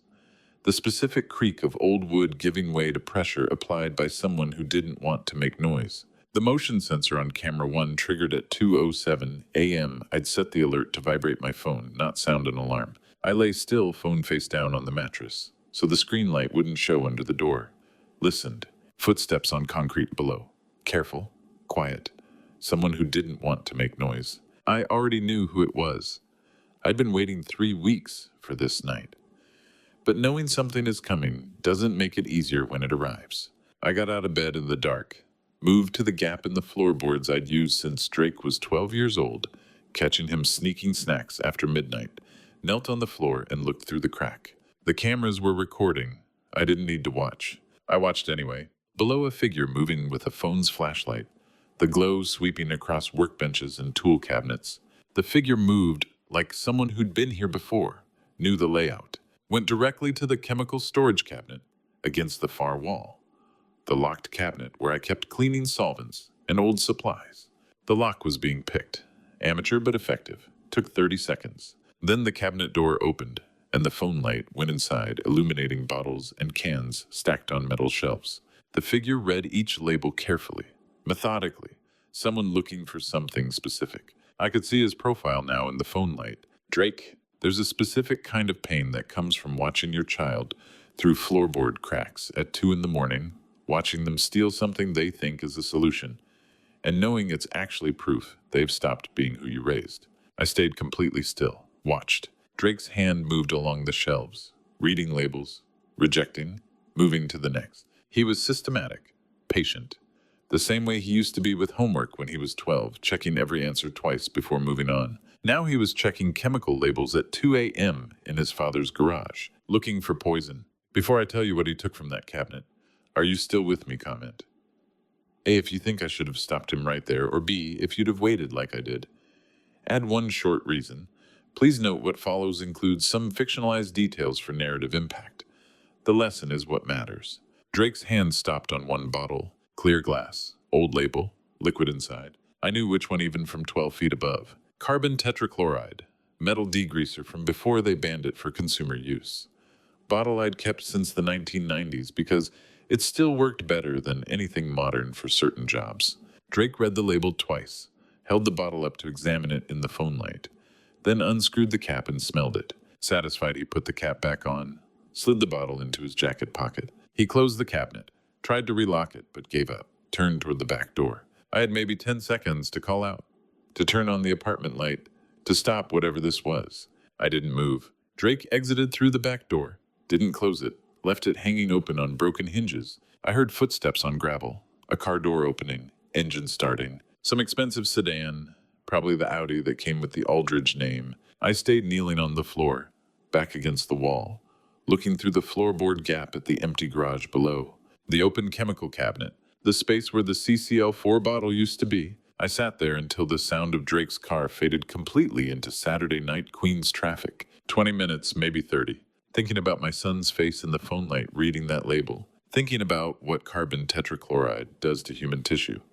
Liver failure, kidney failure, presenting as cardiac arrest in someone with pre-existing heart conditions. Thinking about Preston Caldwell, 68, documented heart disease. Thinking about the page 47 trap that had pushed Drake to this point. Thinking about calling out and the fact that I didn't. What do you owe a son who changed his name, forced you to sign a waiver, and just stole poison from your garage to commit murder? The truth or the choice to walk away before you save him from himself? Finally, I stood up, went downstairs in my socks, closed the back door as best I could with broken hinges, returned upstairs, didn't try to sleep. I thought about calling out. I thought about a lot of things. Then I got up and started working. I walked back down to the garage at 2:45 a.m., stood looking at the chemical cabinet with one bottle missing, the back door hanging on broken hinges, my phone on the workbench 10 feet away. I could call Drake. I could call Wallace. I could call Agent Reyes at the FBI. Instead, I walked to the cabinet and counted the remaining bottles of carbon tetrachloride. I had 3 more, all the same type, all from the same supplier in 1994. Same label, same concentration, same clear liquid that looked like water. I picked up the newest one, carried it upstairs to my apartment, set it on the kitchen table next to Iris's photograph. Drake thought he had a murder weapon. What he actually had was evidence. Evidence he'd stolen. Evidence with his fingerprints on it. Evidence that would put him at this garage at 2 a.m. on a Saturday in August. But only if the chemical he stole was actually what he thought it was. I looked at the 3 remaining bottles on my kitchen table, thought about chemistry, about substitution, about how CCl4 and water look identical to the naked eye, thought about UV fluorescent dye, industrial grade, the kind I use to detect coolant leaks, invisible under normal light, brilliant yellow-green under UV, bonds to human skin for 72 hours. Thought about hidden cameras, motion activated, the kind security systems used. Thought about December 14th, the Aldridge annual gala, Preston announcing his retirement, the night Drake would try to use what he stole. I sat at my kitchen table until the sun came up over Queens. Then I started making a plan. At 3:07 a.m., with Drake's taillight still visible 2 blocks down, I pulled the first camera from its hiding place beneath my toolbox. I'd bought 3 motion-activated cameras 2 weeks earlier. Not after Drake discovered the trap. After I learned about the page 47 clause from Wallace, who'd heard it from someone who'd heard it from Preston's attorney's paralegal. I'd been waiting for Drake to make his move, tracking his desperation, knowing exactly where it would lead him. First camera mounted above the chemical cabinet, angled down. It had recorded Drake's entire theft, every hesitation, every glance over his shoulder, every fingerprint on the bottle, captured in 1080p. I installed it at 3:15 a.m., checking the angle twice. Second camera covering the back door approach. Anyone coming through that entrance would be recorded from the moment they stepped inside. Third camera, wide angle of the entire workspace, overlapping coverage, no blind spots. By 4 a.m., all 3 were installed and synced to a hard drive in my apartment. I sat at my kitchen table and watched the playback. Drake entering at 2:08 a.m., moving to the cabinet, picking the lock, reading labels, finding the CCl4, taking it, leaving. I watched it 3 times. You checked the door 3 times, I said to the screen. You knew exactly what you were doing. I paused to make coffee at 4:15 a.m. The familiar ritual. Grinding beans Iris had bought from the bodega on 43rd, the same brand for 30 years. The smell grounded me. The workshop below smelled like motor oil and WD-40. Sounds I'd heard 10,000 times. Fluorescent lights humming, the furnace clicking on. This was my territory. Drake thought he could outthink a man who'd spent 40 years solving problems in this exact room. At 4:30 a.m., I retrieved one of my 3 spare CCl4 bottles, wore nitrile gloves, poured the carbon tetrachloride into a hazmat container. I'd dispose of it properly later, take it to the chemical waste facility on Northern Boulevard, rinse the bottle thoroughly with distilled water, 3 times, made sure no residue remained. Then I mixed the replacement. Tap water, concentrated UV fluorescent dye, industrial grade, the kind I use to detect coolant leaks in engines, invisible under normal light, brilliant yellow-green under UV, bonds to human skin for 48 to 72 hours. I measured carefully, added enough dye to be visible under UV light, but not enough to change the water's appearance or density. Not poison, evidence. When Drake used this, he'd be marked, literally glowing with guilt under the right light. I relabeled the bottle with identical hazard markings, placed it back in the exact position Drake had left it, oriented the same direction. Perfect substitution. The swap was complete by 5:47 a.m. I cleaned up, disposed of the gloves, made more coffee, watched the sunrise over Queens, and thought about what comes next. September 2024, FBI field office in Manhattan. I met with Wallace and Agent Reyes in the same windowless conference room we'd used before. This time I brought new evidence. The security camera footage of Drake stealing CCl4 at 2:08 a.m. USB drive. Timestamped complete chain of custody documented. Drake's employment record showing his access to Aldridge financials and the page 47 personal guarantee. The dashcam footage from 1999 Preston's Mercedes, the crash, everything. The footage had reached Reyes through a separate channel, a warrant she'd obtained, after I described what the archive contained without telling her how I knew. The FBI's copy was legally acquired. Mine was insurance. Agent Reyes reviewed each piece methodically. "Mr. Harlan, this is conspiracy to commit murder," she said. "We'll need ironclad documentation at the moment of action." December 14th, I said. Aldridge Annual Gala. Preston announces his retirement that evening. Public record, Agent Reyes confirmed. "We've already verified the event. If Preston retires, page 47 activates within 30 days, I explained. Drake has no choice but to act before then. The gala is his only opportunity, public event, alcohol flowing, Preston making speeches. Wallace leaned forward. "FBI agents will be positioned at the venue," Agent Reyes said. "Your role is to document the UV dye evidence and signal when he makes his move. We'll have officers ready to intervene before anyone consumes anything." "I want that sealed envelope prepared by October," Wallace said. "Every piece of evidence time-stamped and notarized. Insurance in case something goes wrong." Agent Reyes nodded. "We'll coordinate closer to the date," she said. "For now, maintain normal contact with your son. Don't tip him off that we're watching." September blurred into October. I maintained my routine. Garage opened at 7 a.m., closed at 6 p.m. Thursday poker nights, Sunday calls with old customers, but underneath checking camera batteries weekly. Rehearsing the December 14th plan. Watching Drake's Instagram posts showing increased spending, new watch dinner at Maria bottle service at PhD rooftop. Desperation masked as confidence. October 2024. Wallace's law office in Brooklyn. I watched as Wallace placed the final evidence package in a sealed envelope, copies of all documents. USB drive with camera footage. Written timeline of events. Affidavit signed by me. Wallace notarized it, stamped it with the date, stored it in the office safe. "If something happens to you between now and December 20th, Wallace said, "this goes directly to the FBI and the New York Times." I nodded. "Insurance," I said. I walked out into October afternoon air. Not relief, not excitement, just readiness. I realized something walking back to my truck. I wasn't motivated by revenge anymore, not even by justice in the traditional sense. I was motivated by a mechanical need to solve the problem my son had created. The same way I diagnose a failing transmission. Identify the issue, develop the solution, execute the repair. Drake stopped being my son the moment he stole that bottle. Now he was just a problem requiring a precise solution. November 30th, 2 weeks before the gala. I was closing the garage bay door at 5:47 p.m. when a car pulled up. Expensive sedan. Audi.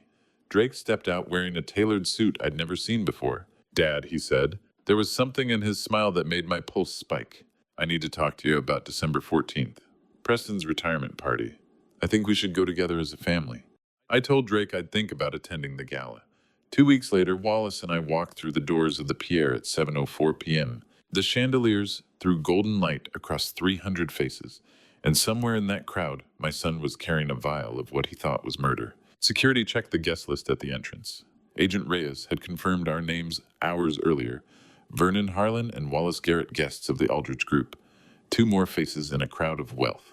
I scanned the room the way a mechanic scans an engine, methodical, looking for the problem. Drake stood near the bar in an Armani suit that probably cost more than my truck. The vial made a barely visible bulge in his jacket pocket.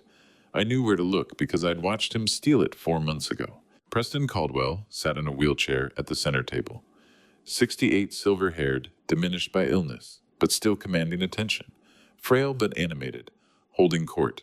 The man who killed Iris 25 years ago, surrounded by people who thought he was a pillar of the community.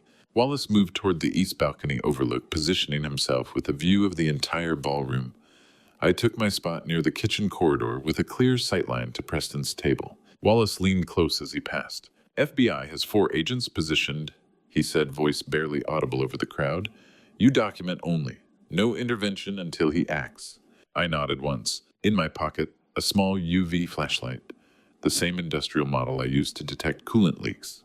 Ready to document the dye evidence the moment Drake used what he thought was poison. 40 years I'd raised him. Taught him right from wrong, honesty from deception. Tonight I was going to watch him try to kill a man. Cocktail hour, 7:15 to 8 o'clock. I watched Drake for 30 minutes straight. He checked his watch repeatedly. Every few minutes, the same gesture. Drank nothing. Ate nothing. Just moved through the crowd with purpose barely concealed. Preston held court at the center table. Guests came and went in waves, shaking hands, bending down to hear him speak, sharing stories. Preston laughed at something someone said, the sound carrying across the ballroom over the string quartet playing near the windows. Drake approached the table twice, first time at 7:22. Got within 10 feet before 3 guests crowded around Preston. Drake veered away, picked up a champagne flute from a passing waiter, held it without drinking. Second time at 7:31. Made it to the table's edge before Celeste appeared with 2 other women. Drake smiled, said something I couldn't hear, moved away. Patience, calculation, waiting for the gap. Celeste stood beside her father in a navy gown. Elegant, poised, completely unaware. She touched Preston's shoulder, occasionally leaning down to hear what he was saying over the noise. She had no idea her husband was planning to murder her father in the next 30 minutes. At 7:43 p.m., Drake moved toward the bar again. His fingers touched his jacket pocket. Checking, confirming the vial was still there. I remembered teaching him to tie a tie for junior prom. 11 years ago, standing in the kitchen above the garage, 17 years old, nervous about the knot, asking if he'd done it right. I'd fixed it twice before he was satisfied. Same hands that fumbled with silk then, now steady enough to pour poison in 1.5 seconds. 7:47 p.m. A momentary gap in the crowd around Preston's table. 2 guests moved away at the same time. Drake moved, crossed the floor in 8 steps, not rushed, casual, bent close to Preston, left hand on his father-in-law's shoulder. You look tired, Preston, Drake said, voice solicitous, concerned. Should I get Celeste to take you upstairs? You've been holding court for an hour. Right hand moved while he spoke. Vial from pocket. Cap twisted with thumb and forefinger. Liquid poured into Preston's wine glass, clear liquid, into amber wine, invisible. 1.5 seconds from pocket to pour to replacement. Vial back in pocket, hand on Preston's shoulder, smile in place. I watched from 40 feet away. Saw every movement, every gesture. There, it's done. He just poisoned his father-in-law with tap water and UV dye. Preston raised the glass to his lips, took a drink, smiled at Drake, continued his conversation with the guests beside him. Drake stepped back, smiled, nodded, walked away like nothing had happened. He retreated to a marble pillar 20 feet from Preston's table, positioned himself where he could watch. Drake checked his watch. 5 minutes passed. Preston kept talking, kept laughing, took another drink from the glass. 8 minutes. Nothing happened. No coughing, no distress, no hand to the chest, no difficulty breathing. Nothing. 10 minutes. You'd think watching your son attempt murder would break you. It doesn't. The breaking happened in August when I found page 47. This is just documentation. Mechanical, necessary, survivable. Drake's face changed. I saw it happen. Confidence draining, replaced by confusion. Then by something worse. Mounting panic. He pulled his phone from his pocket, checked something, his face went pale, typed frantically, checked again. He's realizing the chemical didn't work. Preston should be showing symptoms by now. Nothing. Now he's wondering, did someone switch it? 7:58 p.m. Drake crossed the ballroom in 5 seconds. Ignored guests trying to greet him. His face was pale, expression tight. Celeste called after him from Preston's table. Drake is everything. He waved her off without turning, without breaking stride, without even looking back. Straight toward the east corridor, toward the restrooms. Celeste returned to Preston's side, smiled apologetically at the guests watching. He went to check something, she said. Probably work emails. You know, Drake. Not work. He's checking his hands, checking for residue, checking for what he just did. And when he does, under the bathroom lights, he'll see the glow. I caught Wallace's eye across the room. He nodded once, moved toward the east corridor, phone already in hand. I followed at a distance, hand in my pocket, fingers wrapped around the UV flashlight. The trap was set. Drake marked with UV dye. FBI agents positioned throughout the ballroom, Wallace and I converging, and somewhere in that bathroom, Drake was about to discover what I'd done, what his father had known all along. The bathroom door swung shut behind him at 7:59 p.m. Wallace and I positioned ourselves in the corridor outside. Wallace held his phone camera app open. I pulled the UV flashlight from my pocket thumb on the switch. From inside the bathroom, a sound, sharp intake of breath, like someone who just saw something impossible. Then silence. The door handle turned. Drake's hands were still wet when he came back through the ballroom doors, scrubbed raw pink under the chandeliers, and he walked straight to Preston's table like a man who'd convinced himself the glow was imaginary. I watched from the kitchen corridor, 40 feet of marble floor between us. His expression was forced, calm, masking panic. I'd seen that face before, 16 years old, lying about where he'd been, believing the performance would hold if he just kept his voice steady. It didn't hold then either. Drake scanned the ballroom, found Preston at the center table, alive and laughing, raising his wine glass to toast something a guest had said. No cardiac arrest, no distress, no symptoms. Just an old man celebrating retirement, unaware he'd been drinking tap water mixed with UV dye for 19 minutes. Drake's jaw tightened. He needed to confirm the liquid had been delivered. I caught Wallace's eye across the room, nodded once. Wallace nodded to FBI agent Reyes, positioned near the east wall. The trap tightened. He scrubbed his hands, I thought. Didn't help UV dye bonds for 72 hours. He just made them raw for nothing. I'd positioned myself in the ballroom center 3 minutes earlier, while Drake was still in the bathroom discovering glowing palms. I'd moved to the exact spot I needed, 15 feet from Preston's table, UV flashlight already in my jacket pocket. I knew Drake would return, knew he'd check Preston one more time. 40 years raising someone teaches you their patterns. 8:02 p.m. Drake reached Preston's table, bent close again, the same solicitous smile he'd worn at 7:47 when he'd poured the vial. Feeling all right? Drake asked, voice tight. You haven't touched your wine. Preston laughed. Saving it for the toast. Celeste keeps telling me to pace myself. Drake's right hand steadied himself on the table edge. Index finger touched the wine glass rim where residue remained. 1.2 seconds of contact. Dye transferred to his fingertip. Drake pulled back, wiped his finger on his jacket unconsciously. There, I thought. He just marked himself a second time. No lawyer on earth can explain that away. I stepped forward. The conversation around me continued. 300 guests, talking, laughing, drinking. String quartet, playing Vivaldi near the windows. I pulled the UV leak detector from my pocket. Industrial blue, LED. The same tool I'd used for 40 years finding coolant leaks in engine blocks. Before anyone moves, I said, voice cutting through the nearest conversations, I'd like to show something. Heads turned. Conversations faltered. Drake looked up, saw me standing 15 feet away with the flashlight raised. His face went white. I aimed the UV light at him. Drake's right index finger glowed electric blue. Brilliant fluorescent dye visible even under the chandeliers. His wrist where he'd touched it in the bathroom. The corner of his mouth where he'd brushed his lips without thinking. 300 people gasped simultaneously. UV fluorescent dye, I said, steady, loud enough for the room to hear. Industrial grade, bonds to skin on contact. My son has it on his hands because tonight he tried to poison Preston Caldwell. Silence crashed down. Drake stared at me. Dad, what? Celeste stepped back from her father's wheelchair, hand to her mouth. Vernon, what are you doing? I pulled the tablet from my jacket. Wallace was already streaming. The footage appeared on the ballroom's projection screen behind the string quartet. August 2024. Security camera video. Black and white, time-stamped 2:47 a.m. Drake entering my queen's garage workshop, opening the chemical cabinet, stealing the CCL4 bottle. Audio. Clear. Drake on his phone.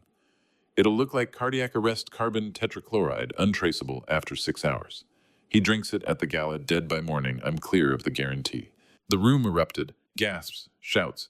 Guests backing away from Drake like he'd become radioactive. Celeste's hand covered her mouth, mascara already streaking. Preston stared at Drake, face draining color. My God, Preston whispered. You were going to kill me. Drake stood frozen, glowing hands at his sides. 300 witnesses watching him on screen, watching him in person, watching the evidence overlap perfectly. 300 people, 300 witnesses. Drake planned this in secret for 4 months. I ended it in 5 seconds with a $20 UV flashlight. FBI agent Natalia Reyes moved forward. 2 agents flanked her, badges visible. Drake Harlan, she said, voice formal, carrying across the silent ballroom. You're under arrest for conspiracy to commit murder. Handcuffs clicked. The sound echoed off marble floors. Agent Reyes read Miranda rights in perfect silence. Every word audible. You have the right to remain silent. Anything you say can and will be used against you in a court of law. Drake didn't resist, didn't speak. He stared at the ballroom floor. Gold-veined marble beneath his polished shoes. Refused to look at me, standing 10 feet away. I watched his face, not anger, not defiance. Just collapse. You don't forget your child's voice. Not after 28 years. That voice on the recording, clinical, calculated, discussing murder, like quarterly projections. That's the voice that broke me in August. Tonight, it broke everyone else. You have the right to an attorney. If you cannot afford an attorney, one will be provided for you. Agent Reyes finished the rites. The agents turned Drake toward the ballroom exit. He still wouldn't look at me, and I understood why. Not defiance, mercy. If he met my eyes, I'd see the son I raised instead of the criminal I caught. The boy who asked me to check his math homework. The teenager who helped me rebuild the '67 Mustang. And that would make this unbearable for both of us. So he kept his eyes down, gave me that one kindness. The agents led him toward the doors. 300 people parted like water. I stood in the center of the ballroom, UV flashlight still in my hand, and watched my son disappear through the exit. Then Celeste stepped forward, not toward Drake, toward me. Her face was white, mascara streaking black lines down her cheeks, and she was holding something. A small envelope, cream-colored, expensive stationery. My name written on the front in Drake's handwriting. He gave this to me last week, Celeste said, voice shaking. He said if anything happened tonight, I should give it to you. She pressed the envelope into my hand. Then she turned and walked away, heels clicking on marble, leaving me, standing alone in a ballroom full of 300 witnesses holding my son's final message. The envelope was still sealed in my hand when Agent Reyes crossed the ballroom toward Preston's wheelchair, and I knew before she spoke, before she pulled the second warrant, that this night had one more arrest left. 300 guests watched me standing alone in the ballroom center, some recording on phones, some whispering, some just staring at the mechanic who just exposed his own son for attempted murder. Wallace appeared at my shoulder. Read it later, he said, voice low. Not here, not with 300 witnesses watching you break. I looked down at the envelope. Drake's handwriting, my name in black ink. Whatever Drake wrote, it can wait, I thought. This can't. I pocketed the letter, unopened. Agent Reyes reached Preston's table at 8:09 p.m. She pulled a second warrant from her jacket, unfolded it, held it where Preston could read. Preston Caldwell, she said, voice formal, carrying across the silent ballroom. You're under arrest for the murder of Iris Harlan on March 14th, 1999, and conspiracy to obstruct justice. The ballroom went completely still. Preston looked at the warrant, then at Agent Reyes, then across 30 feet of marble floor directly at me. For the first time in 25 years, Preston Caldwell had nothing to say. No denial, no deflection, no charm. The dash cam footage, Preston said quietly. You had it for 25 years. 25 years, 2 months, 14 days, I replied. Preston's hands trembled on his wheelchair armrests. Why wait? Oh, I gave Agent Reyes the footage 3 months ago, I said. FBI's been building the murder case in parallel. 2 investigations, same night, minimize flight risk. Preston closed his eyes. Agent Reyes signaled 2 more FBI agents. They moved to Preston's wheelchair, helped him stand. He was frail but ambulatory, the wheelchair more comfort than necessity. Handcuffs clicked, same sound they'd made on Drake's wrists 7 minutes earlier. Drake watched from the ballroom exit, still in his own handcuffs, as his father-in-law was arrested 10 feet away. 2 arrests, 2 generations, 25 years between crimes. Preston killed to hide an accident. Drake tried to kill to escape debt. Same ballroom, same chandelier light, same handcuffs. History doesn't repeat, it echoes. The ballroom filled with whispers. Father and son, both arrested. Different murders. Same night. A woman near the bar spoke to her companion, voice carrying, "The father tried to kill Preston for a murder from '99. The son tried to kill Preston for money." Jesus. Not quite right, I thought. I didn't try to kill anyone. I just made sure justice found them both. 2 men I trusted. One killed my wife. One is my son. Both going to prison tonight. Phones held high, recording everything. This would be on social media before Preston and Drake reached police vehicles. The Caldwell name built over 3 generations, worth hundreds of millions, destroyed in 8 minutes. Celeste stood frozen between her arrested father and her arrested husband. Mascara, streaking black lines down her cheeks. Navy gown catching chandelier light. Wedding ring, 3 carats platinum band visible on her left hand. She didn't move for 40 seconds. I watched her face process the destruction. Father arrested for murder. Husband exposed as attempted murderer. 300 witnesses. Career destroyed. Marriage destroyed. Family name destroyed. Calculation happened behind her eyes. Survival math. Cold and precise. They'll ask me later if I felt vindicated watching Preston arrested. I didn't. Vindication requires satisfaction. I just felt old, 60 years old, watching 2 men I'd known for decades realize their lives were over. Celeste grabbed her handbag from Preston's table, threw her coat over her shoulders, turned toward the east exit. "Celeste!" Drake called from across the ballroom, desperate, handcuffed. "Wait!" She didn't turn, didn't stop, just walked, heels clicking on marble, each step deliberate, coat billowing behind her like a sail catching wind. Drake's voice rose. "Celeste!" She reached the east exit doors, pushed through without looking back. Drake strained against the FBI agent holding his arm. "Celeste, please!" The door closed. Soft thud. Ballroom acoustics made it echo wood against frame finality in the sound. Celeste was gone. Drake stared at the closed door. 5 seconds, 10, 15. His face collapsed. Not from the arrest. Not from the UV dye glowing on his hands. Not from 300 witnesses or security footage. Or his father standing 30 feet away watching him fall apart. From that door closing. From her walking away without a word. "Celeste?" Drake whispered to the closed door. No one answered. I watched my son's expression crumble completely, and I understood he'd thought he could control it. Control the money, the murder, the consequences. Maybe even control the marriage she'd forgive him. Eventually understand the financial pressure, see he'd done it for them. He didn't account for her walking away. Didn't account for self-preservation trumping loyalty. That was when Drake finally understood the full cost of every choice. Not prison, not public exposure, abandonment. The same thing I'd learned 25 years ago when Iris died, and no one helped me find justice. When Preston's connections buried the investigation, when I realized I was alone. Now Drake knew it too. Agent Reyes motioned to her team. They led Preston toward the main exit. Separate from Drake, separate vehicles, separate bookings. Drake moved toward the east exit, the one Celeste had used. 2 men who'd destroyed lives. 2 sets of handcuffs. 2 police cars waiting. The ballroom emptied fast after that. Guests grabbed coats, called cars, fled toward exits, like the building was burning. No one wanted to be associated with what they'd witnessed. By 8:17 p.m. only Wallace and I remained. 300 chairs. Empty tables. String quartet gone. Chandeliers still burning gold. I pulled the envelope from my pocket. Still sealed. Drake's handwriting. Wallace stepped closer. "Vernon," he said, voice serious, "you need to read that letter now. Before the arraignment. Drake wrote something you need to know before you see him in court tomorrow." I looked at the envelope, then at Wallace. "What if I don't want to know?" I asked. Wallace's expression didn't change. "Then you shouldn't have spent 4 months setting this trap. You documented everything, now finish it. Read what he wrote." I broke the seal. Drake's hands still glowed faint blue under the fluorescent lights when they brought him to interrogation at 11:47 p.m. And the first thing he asked for before water, before phone call, was a lawyer. Wallace told me later what happened next. Thomas Wren arrived at 12:30 a.m. 62 Aldridge Group chief legal counsel in a charcoal suit that probably cost more than my truck.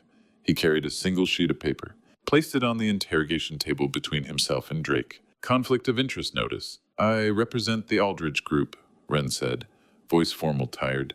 Your employment contract prohibits me from representing you personally in criminal matters adverse to company interests. Drake stared at the paper. Preston is your client. I'm his son-in-law. Mr. Caldwell Sr. is also under arrest, Wren interrupted. The company's board has retained separate counsel. You'll need to do the same. You've been the family attorney for 30 years. I've been the Aldridge Group's attorney for 30 years, Wren corrected. You'll need to request a public defender or retain private counsel. I can't help you. Wren stood, collected his briefcase, left the room. 4 minutes total. Drake sat alone in interrogation with glowing hands, and no lawyer, realizing the institution he'd tried to murder for had just abandoned him. I sat in my Queens garage workshop at 1:18 a.m., opened Drake's envelope. 2 pages. Drake's handwriting, the same careful script I'd seen on birthday cards since he was old enough to hold a pencil. The letter started with an apology, not for what he'd done, for what he was about to do. Written before the gala, before the attempt, knowing he'd try to poison Preston that night. Dad, by the time you read this, you'll know what I did at the gala. I'm sorry for what I'm about to do, but the page 47 guarantee leaves me no way out. $340 million in liability if Preston retires. I lose everything, the house, the career, Celeste. I know it's wrong, but I can't see another path. I'm sorry I'm not the son you deserved. I hope someday you understand I had no choice. I read it twice, folded it, placed it in my desk drawer. He knew, I thought. He knew it was wrong and did it anyway. That's not having no choice, that's making the worst one. My phone rang at 1:34 a.m. Wallace. Aldridge cut him loose, Wallace said. He's got nobody. He had me, I replied.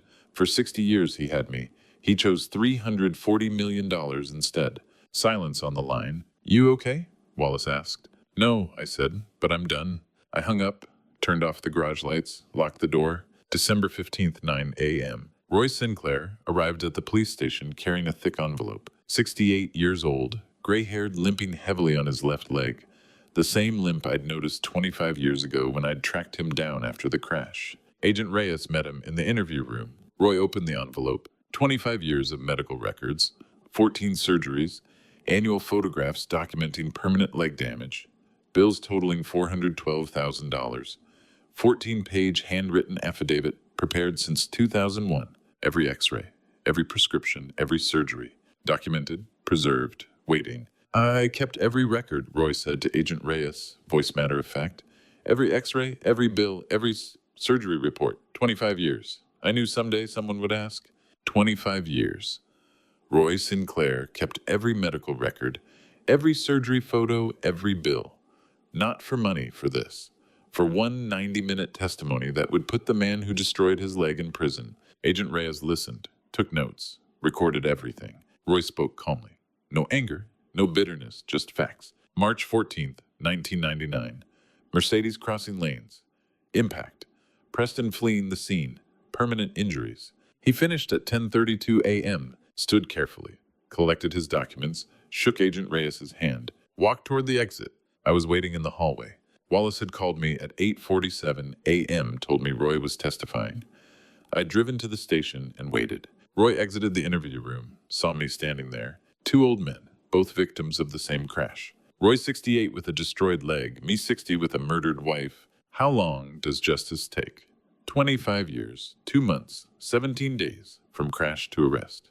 Or 60 years, the time it takes to raise a son who'll betray everything you taught him. Roy extended his hand. I shook it. 30 seconds of silence. Mutual understanding. No words needed. He waited 25 years for this, I thought. So did I. We're the only 2 people alive who know what that wait costs. Roy limped toward the exit, cane tapping on linoleum. I watched him go. December 30th, 2024. Agent Reyes called at 3:17 p.m. FBI forensic team finished analyzing your son's computers, she said. We found something. I waited. Complete copy of the 1999 dashcam footage on an encrypted drive. Agent Reyes continued. Your son made a backup in August, probably as leverage against Preston if he needed it. I closed my eyes. The metadata's intact, Agent Reyes said. Self-verified, time-stamped. Chain of custody is airtight because your son preserved it himself. Preston's attorneys were planning to challenge the original footage claim, tampering broken evidence chain. They can't challenge this copy. Your son authenticated it when he encrypted it. He made a copy to save himself, I said. Instead, it buried them both. The copy your son made to protect himself is the cleanest evidence against his father-in-law. Agent Reyes confirmed. Preston's last defense just disappeared. I stared at my garage ceiling. Oil-stained concrete, fluorescent lights humming. Drake had copied the dashcam footage in August. Insurance policy. Blackmail leverage if Preston turned on him. Instead, that backup became the evidence that would convict Preston of murder. Dark irony. Justice self-inflicted. Arraignments are January 2nd, Agent Reyes said. Both of them. You should prepare yourself. I've been preparing for 25 years, I replied. January 2nd, 2025, 8:47 a.m. I stood outside Queens County Criminal Court. Wallace beside me, manila folder with final evidence tucked under his arm. Winter morning, cold, gray sky, threatening snow. Through the courthouse doors, I could see two separate courtrooms. Room 3A and Room 3B, side by side. Preston Caldwell, in Room 3A. Murder obstruction of justice. Drake Aldridge, the name on his legal documents, though I still thought of him as Harlan, in Room 3B. Attempted murder conspiracy? Same building, same hour. Father and son facing charges 25 years apart. Wallace looked at me. Which one? He asked quietly. I stared at the courthouse doors. My wife's killer in one room, my son in the other. 25 years of waiting for Preston's arraignment. 60 years of raising Drake ending in his. Which courtroom do you want to enter first? Wallace asked. The plastic table between us was bolted to the floor. The chairs were bolted to the floor, and my son's hands were folded on the surface. No handcuffs during visitation, but nowhere to run. January 17th, 2025. Manhattan Detention Center Visitation Room. 15 days since the arraignments. I'd attended Drake's arraignment on January 2nd, not Preston's. Room 3. B. Watched Drake plead not guilty to conspiracy to commit murder. Wallace had asked which courtroom I wanted. I chose my son. Preston's arraignment happened simultaneously in Room 3A without me. I heard later he'd pleaded not guilty too. Hired a team of attorneys with money. He wouldn't have much longer. Drake had submitted a visitation request through his public defender 3 days after arraignment. I'd accepted. Now we sat across bolted furniture for the first time since his wedding 3 years ago. I didn't think you'd come, Drake said, voice quiet, defeated. I almost didn't, I replied. Drake looked different. Orange detention jumpsuit instead of Armani.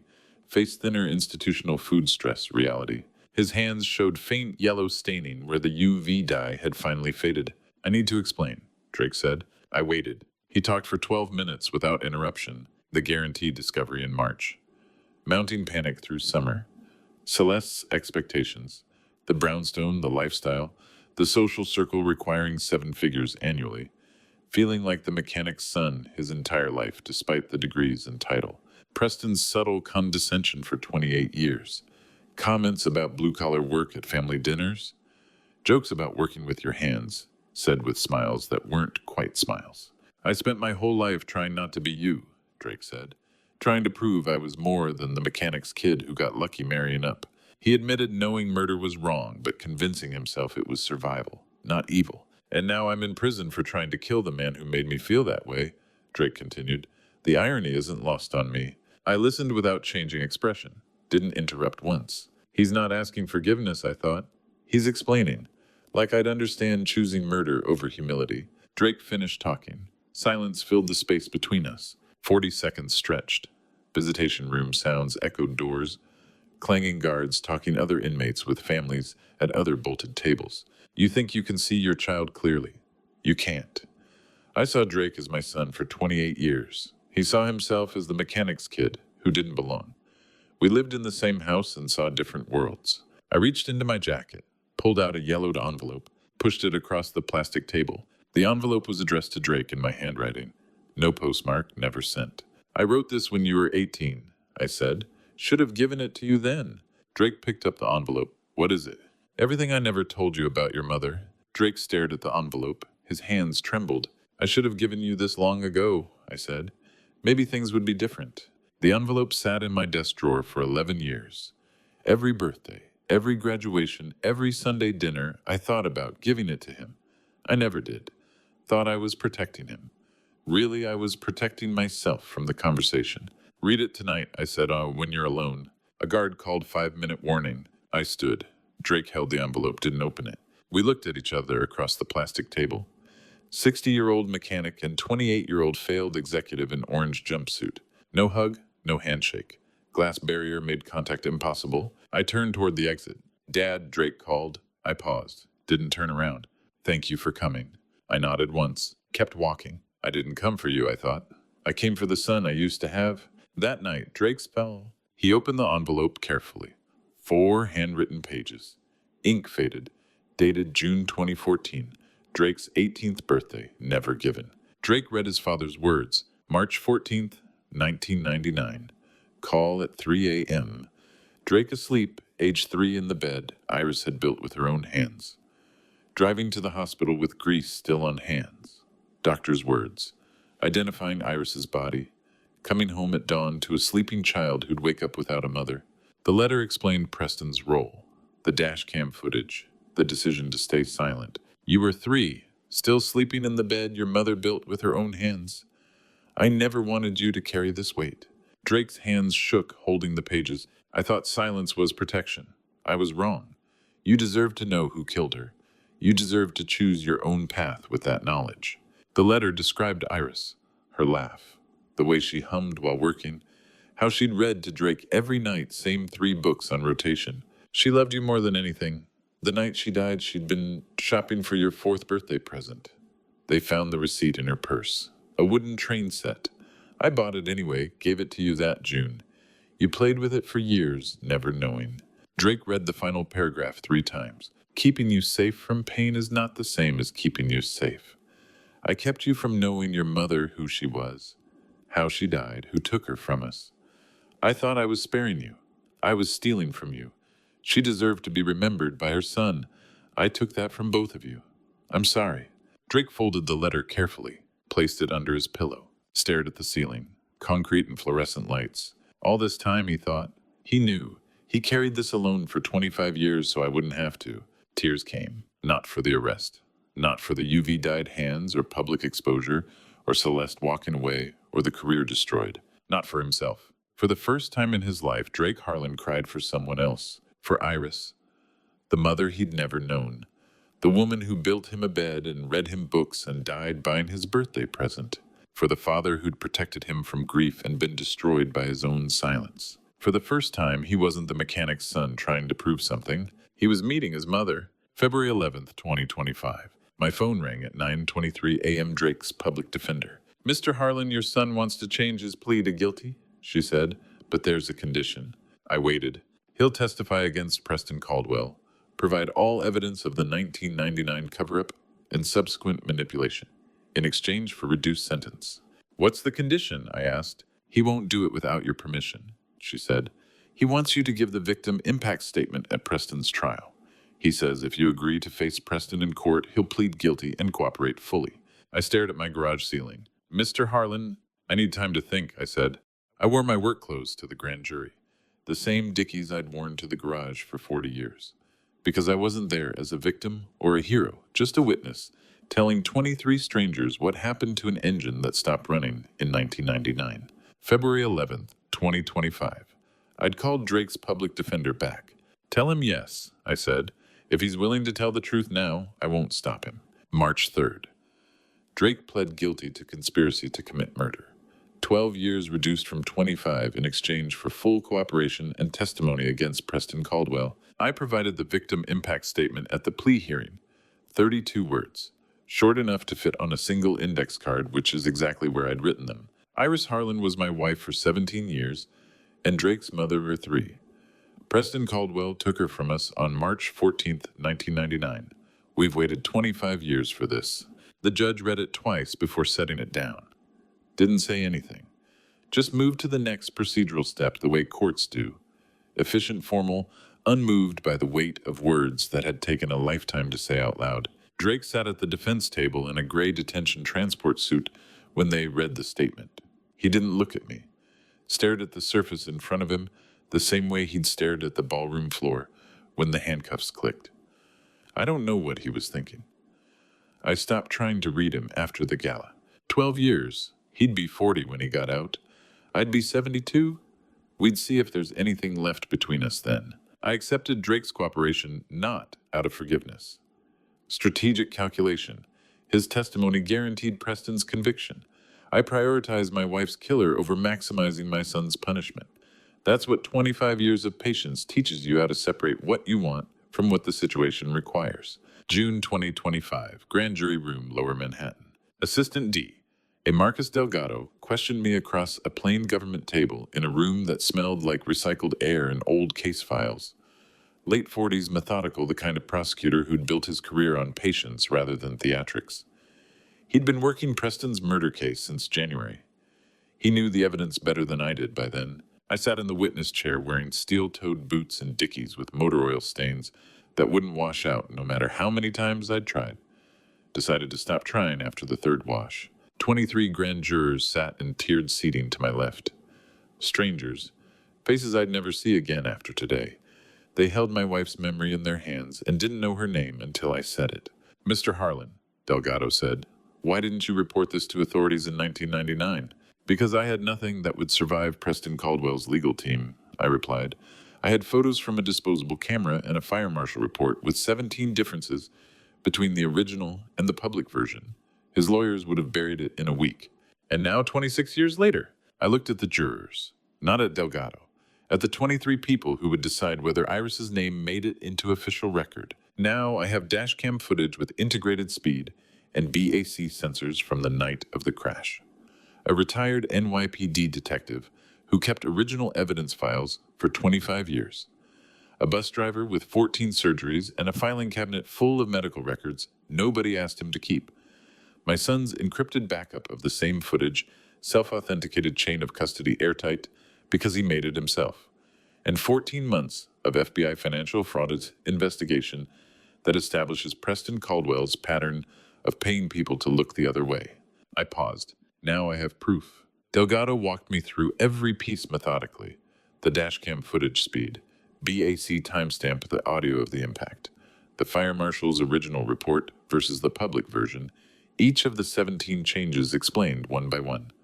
Roy Sinclair's injuries and the 25-year chain of denied insurance claims, Wallace Garrett's basement files and the deputy commissioner's order to destroy originals, Drake's encrypted hard drive and what the metadata showed about when it was made and by whom. A transmission doesn't care about your feelings. It either works or it doesn't.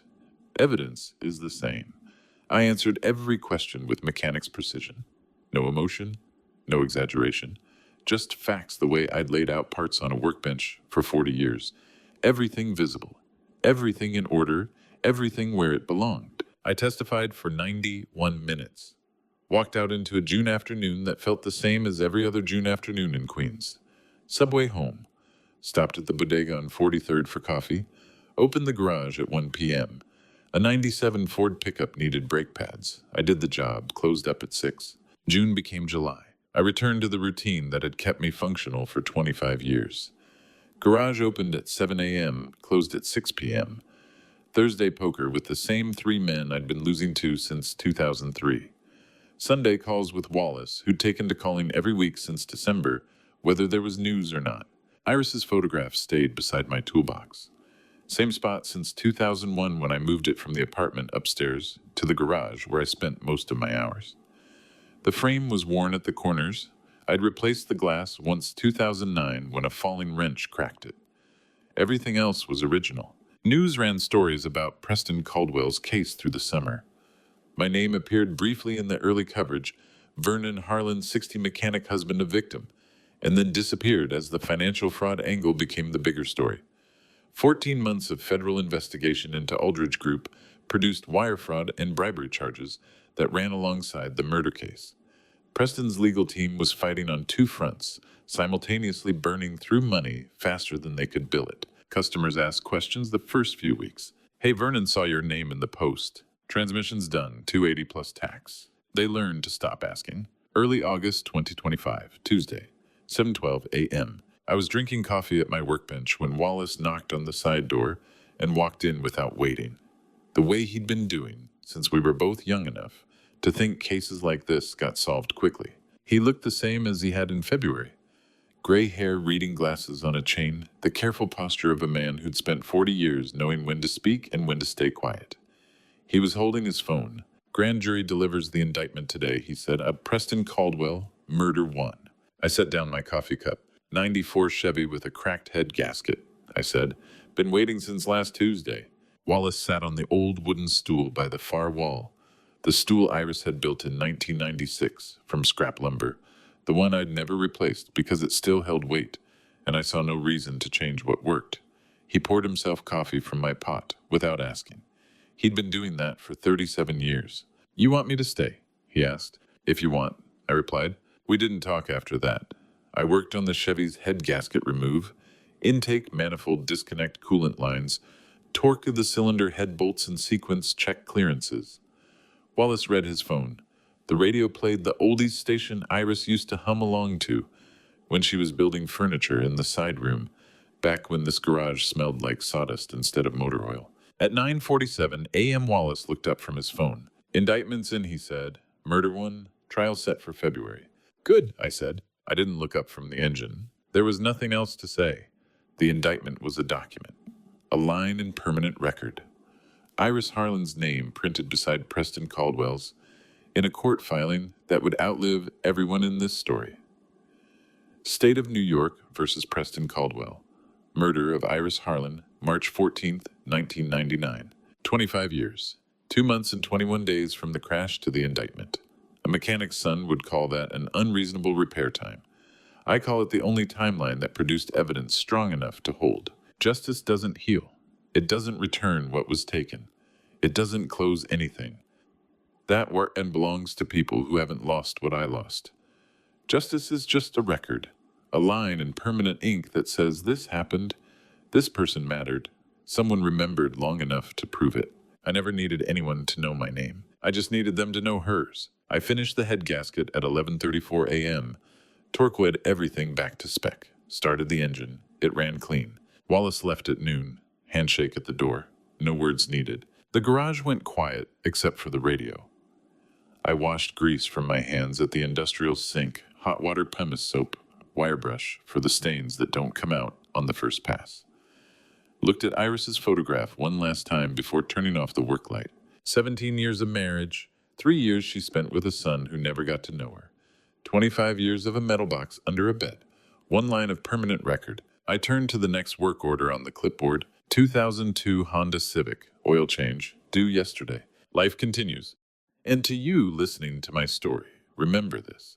Justice and revenge are not the same thing, though they can look identical from the outside. I spent 25 years waiting for the right moment. Not the easy one, the right one. I made mistakes. I kept secrets from my son that shaped him in ways I never intended. I thought silence would protect him, but it only stole his chance to understand his mother. If you're holding on to something that heavy, share it before it crushes everyone around you. A father's revenge can become justice, if you're patient enough to let truth catch up to anger. But that's the hardest part. Patience when your heart is screaming for action. I learned that vengeance taken too quickly destroys more than it fixes. Real justice requires proof timing and the willingness to sacrifice what you love most for what's right. I believe God gave me those 25 years not to torture me, but to teach me the difference between destroying a man and exposing him. One satisfies your pain, the other honors the person you lost. I'd like to hear from you. What would you have done, protected your son, or pursued justice?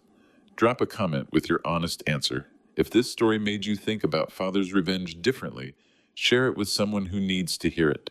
And subscribe to Father's Vengeance for more true stories about difficult choices. Thank you for staying until the very end. Your time means more to me than you know. Just a reminder, certain details have been adjusted for storytelling and reflection, but the core message about justice, patience, and the cost of father's revenge remains true. God bless you.